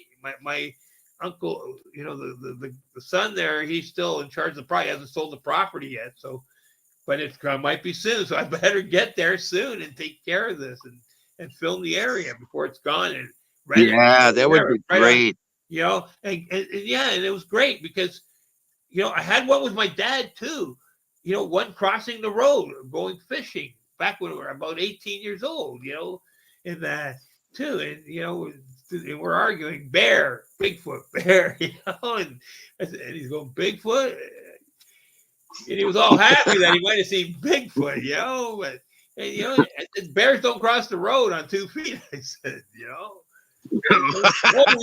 and it was always where our family went to this one spot, favorite fishing spot. We're younger, family adventures before everyone grew up. Yeah, Right. stick with the family. The old man was a hard sucker, with a belt. Yes, everyone was in line, right? So we all had the family adventures, going fishing, camping, picnics, whatever, for the day, whatever, or the weekends. Boom. And it was one of our favorite spots where there was the falls and some good fishing for pickerel, bass, stuff like that, right? Okay, sweet tasting fish, whatever, clean water.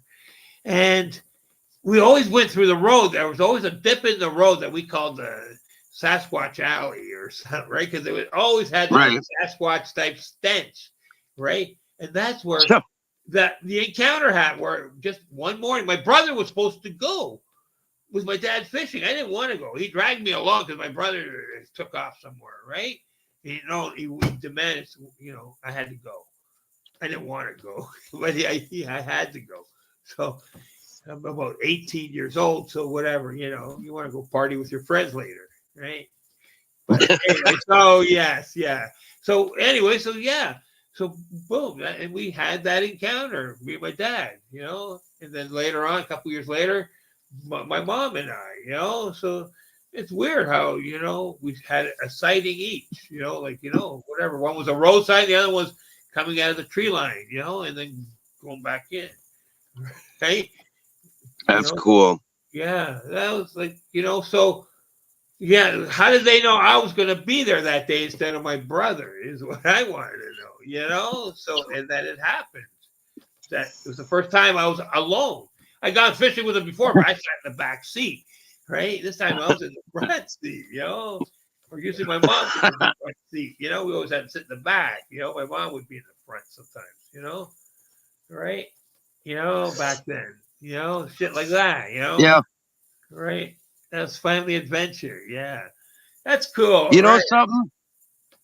I still got I don't know, maybe 7 years left on my passport. I think that would be cool if we ever hooked up sometime up there. Sure. I mean, it would take some planning, but you could show me some of your hot Sometimes spots. you never know, right? I always want to do some travel next year or something, whatever. Get my shit all together and get things organized and do a tour. Like I said, 20 years ago, I fucking traveled back and forth across Canada half a dozen times at least, in a couple years. Like, my Greyhound bus I took, there and back a couple times each year, 3-4 times each year, sometimes 5 times. I went even in the winter time, 5-6 times. Lived out there, worked out there for a while. and it was just better weather for me in that, better health wise, and that, and Right. whatever. Just out here, you get tired after the same people. It was stagnant. Yeah, you needed a fresh start somewhere. You know what I mean? And that was it. It was Right. great, and that. And so when I went back visiting in the summer, and that had some, and then have those Sasquatch experiences, that was amazing. I did not expect that so close. Like I said, each time so close to suburbia. You know what I'm saying? Right? Even in southern Ontario, it's suburbia when you had some of these encounters. Only the Right. one Calgary, like it was close to suburbia. People and that. And then later on, I see some Mhm. videos on the internet from the same area. I'm like, holy shit! And it almost like the same. It could have been the same Bigfoot, same color, everything, right in the same area. And I said, did he grow bigger now? Good. You know what I mean? Well, that one side of the lake, where these structures are, and they're, I don't know, they're really creepy looking ones. But take a small walk, and there's a school in back there, and then there's like small apartment complex as well. Right. And now one time I found like like a kid's rake of some sort. You can use it in the garden or in the backyard. And it was along this little creek in the woods. Right. Now, mind you, the kid could have been playing and left it. Little Johnny could have been playing, or Susie, and left it back in there. But I was inclined to think that at one point that Sasquatch went back there and For went sure. along the civilization line, so to speak, grabbed it and brought it with him. Sure. So, but that. It's very close. I mean, they took sticks and lit tree limbs, and they completely engulfed a park bench in this preserve. Really? And you can see I mean, you could take a baseball and just probably hit the darn pretty near hit the side of the apartment complex, that side of the wall. You know what I mean? Yeah. When we first So met they her, like that. They like the interaction with the humans. They really they do. do because our spirit guides. They were when we first met them. They tied. What was it, Heather? Where are you? Three red balloons, right? For the three of them, the mother, the father, and the young one, right across from us on the tree, right across from our window. 80, 100 feet up in the air in a building. Right as soon as you look out the window, and it was there for. They were helium balloons, right? So every time the sun came out and warmed up the balloons, they would rise up, and they were Right. like right with our fucking kitchen window. You looked out the window or whatever, there they were, right there. The three red balloons, Hey, hey, a incredible. quick side note. Just a quick side note. When we were talking about Lake Barkley earlier, Right, right, well, eventually we picked up the trace that went through there, right. and my friend had um she bought a brand new Ford Expedition with all the bells and whistles and the interface and all that shit, Oh yeah. and every road in the LBL we hit. It was amazing. We would park for a while, pitch black, beautiful night, stars out, and we just see if we catch something. And God, we didn't get home till I think 3 o'clock in the morning because we had to probably drive. I don't know if it was a good hour or a little bit more back to the northern end of Kentucky. Right, right, But no, right. like I said, no other experiences. It was dead. I'll say it was like Then, Deadsville. You know what I mean? do you think too many people go there, or the government, if there was anything there, they've taken everything out of the park, so nobody sees anything? I've been wondering about that. I don't think hundreds of people visit Well, there, right? you know, Every year. you know, there's a couple. I can't think of their names right now that does a lot of investigating there, and they'll I come know, I across know who you're talking campground. Yeah. about. Right, right, right. Uh, We're not gonna say their names, right, but yeah, yeah, yeah. right, Okay. right.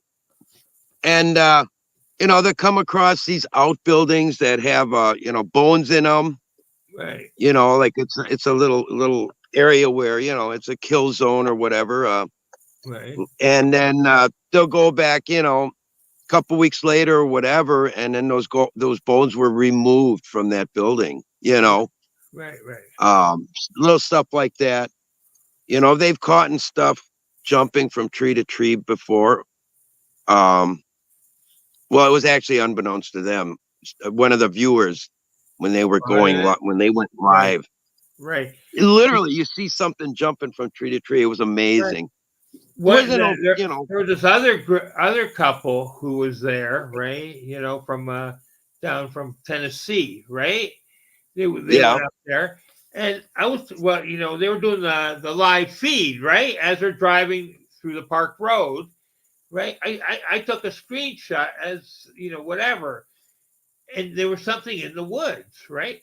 And I'm still not sure what it is, but it was something. Do you know what I mean? Something strange, right? And he pointed it and mentioned something. And when I asked him once or twice, and he didn't want to say that, that I caught it just before they said, there's something strange there. Because I took the screenshot, right?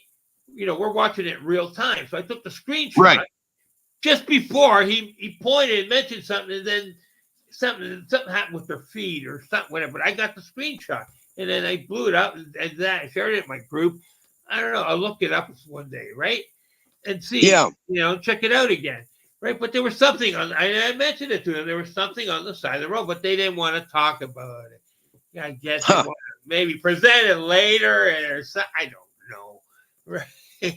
But it would be nice to say, like, what did you see compared to what's in the photo? Yeah. Well, I don't know. I just whatever. To me, the information is more important than being, like it's a big thing, that we. No, I just, Right. what was there? I don't know. Could it be something paranormal? I don't know. There was something strange we caught, and he pointed to. So yeah, why wouldn't it? Yeah, why wouldn't it deem fit to at least take some time to analyze it? Yeah, I don't know. People get I'm strange. getting bombarded. I'm getting bombarded by frickin' June bugs. Right on. I've seen those for a while. They used to, I remember when they used to, be all over our balcony, right on the outside. Oh yeah. God! You must. I thought they come out every so many years or something, right? Yeah, I think so. Do you still get the tent caterpillars down there, or no? Or have they what kind of them all away? what kind of caterpillars? Where they they cover the whole roadways. Oh, right over the whole. You don't hardly see that anymore, do you? They used to shut down whole highways up in Ontario. It was crazy. We get these invasions every couple of years. We get the invasion of those certain type of ladybugs. Oh, Yeah, and once they come inside, they'll just be piles of them. It seems, they just die out. It's really weird. For sure. And then this year, what are they saying about the cicadas? Supposed to make their. I haven't seen any or heard any yet, so. No, but we get them every year. You can hear them buzzing practically every year. They come out different times, right? Yeah. I think they all come out different times every year. So this onslaught that they might go into hiding for 17 years each one, but I think they all come out every year, different. Mm-hmm. They're all born different times, Yeah. Right. Whenever they've been born. Right. Mm-hmm. How things get disturbed. Things time schedules get moved around. Right. Right. So that's good, man. That's good. So you always be careful when you're out there. Always follow your gut instincts, your intuition. Sometimes Oh yeah. Right. It's strange. Yeah. Be safe, my friend. What's strange is when go ahead. You want to say something? Go ahead. I'm here. Oh, I don't know if there's certain areas where how do you want to put it? There was something I wanted to see, but I don't know. If it's just some areas, you might you're gonna ask source for a little bit of guidance. You might ask your spirit guides too. You know what I mean? Sure. Yeah. For some protection. You know, Right. Yeah, for I'll tell whatever you. reason, Yeah. that could be part of listening to your gut as well. You know what I mean? Right.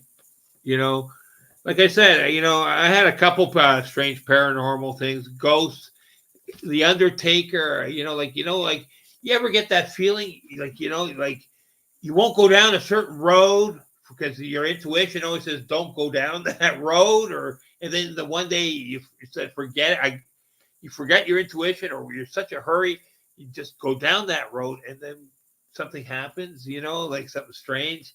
Where that happened to me, where I went to you couldn't do a U-turn, right? The cops were being pricks and started handing out tickets, right? All the time. So you had to go 3-point turn and come back, okay? Because if you did a U-turn, they're going to nail you with another ticket or whatever. They're always watching. So I'm going to do a 3-point turn after I went down that road, which I said I wouldn't go down. I always had a bad feeling, right? I would never go down this road, right? I always go past and whatever, man, try and avoid the cops, right? But so I went down there and doing the 3-point turn. And when I looked over my shoulder, right, I see a guy standing by the fence line where the church was, right, in the graveyard property line. He looked like one of those undertakers with one of those big fucking black hats from the turn of the century type of guys, skinny as a rake, about 6'5", 6'7", really tall, and with the hat about 7 feet tall. Like, holy shit. I'm like, it's so wow, crazy, man. that damn Batman shit. Right? I'm seeing this, like, as I turned around, like, I wasn't looking through the mirror. I was like, had actually turned my head and was seeing it with my eyes. And I'm like, holy shit, man. Right? And then a car was coming, and I had to turn and go and get out of the road. And that when I looked back again, he was gone, right? And then and my partner Heather says that's the old church there, and whatever. And that was the property line where the old church and graveyard were, right? And I said, holy shit. I think I'm down to 2 minutes. Let me check my power. I don't want to leave you with no power or whatever, right? What am I at? Yeah, I'm at 5%. We can call it. Well, we better end it here. Right. Okay, we can do this again some other time. Yeah, that would be great. Right, because I had a fantastic time. Right? I had a blast as well, Tom. All right, thank you. This was awesome. Yeah. So, will you take care? It made me think about a few things that when I redo the replays and watch. Yeah, it does. It triggers stuff in your mind and stuff. Exactly. Right. And peace, man. Like, for sure, man. It's great. It was great. I'm talking about. Sometimes sometimes you have a clash of the minds, and you come up with solutions, and for sure, the first time you gain maybe even gain some wisdom out of the deal. You know what I mean? Right. This was fantastic, man. I did when you mentioned something about the sacred portals that they could be guarding at that one site for my friends. I never really thought about that because I was trying to figure what's so fucking important here that you need to get a clash with the humans. Why not just move on to another spot? So so that was really good thinking, man. Thank you. That a lot, and that where I told you about the ones that are being right underneath her, the female, right, was an incredible experience for myself, right? Like I could just barely make her out, and I was staring hard, and I shouldn't have been. Yeah. I walked back and forth, about 10 feet away. They came back to look again. I wasn't just always right underneath her. I always gave her some dignity and walked about 10 feet away, and then came back so I could have another look and try and see her. She was trying to, position herself so I could barely see her. You know what I mean? Trying to hide in the canopy, right? And that she wasn't being like cooperative. She's trying to hide from me. That's what was amazing because I caught the play, with the stacks of the fucking, the recycling stuff or whatever was there, right? stacked, 3, 4 high in little piles. Right. And the stench, the two stenches, the Bigfoot sulfur stench, and then the fireworks stench, and see some of the fireworks on the ground, and put the two to two. She's using the smell to hide to get there close, right on the edge of the humans leaving. Do you know what I mean? Snuck right in there, just on the edge of darkness. It was just started to get dark, and she just had enough cover to sneak in there. You know what I mean? It just got dark, like 10, 15 minutes. So she wasn't long, or whatever. Like somehow she was able to go there and do the garbage thing. And then as I approached, she fucking fled, while her kid was, just 50 feet away, at the tree. They're getting eating some berries. They're the Saskatoon berries, right? Which cover your hands purple. And this is the same patch where my friend there, there was a territory sign. I said, don't wreck that. That's whatever. And he broke it off and threw it in the fire. Okay, so that pissed off the Bigfoot probably even more, He busted that territory sign for their patch of berries that we were helping ourselves, and took some wood, and then, there were some issues. He wasn't too happy, who's ever territory. Yeah. Hey, I'm at 2%. Okay. We're going to continue this some other time. Okay, Michael. Thank you, man. All right. You take care. Have a great night. All right. Love you, brother. Right. Love you too, Bye-bye. brother. Peace. Take care. Thank you. Thank you so much. Cool. Right on. Thank you so much. We'll talk soon. Thank you. All right. Thanks. Right. Take care. Thank you. Thank you. Right on. Thanks, Joe. Thanks for being here. Thanks. Right. Thank you, you guys. Thank you. Right. Sorry, I couldn't do the track, the things tonight. The chat lines. This was important talk. Thank you. I will make it up to you guys. Thank you. Thank you so much, Joe, and Frequency Tribe. Okay, thank you. I'll get back to you guys. Thank you. Okay, Heather.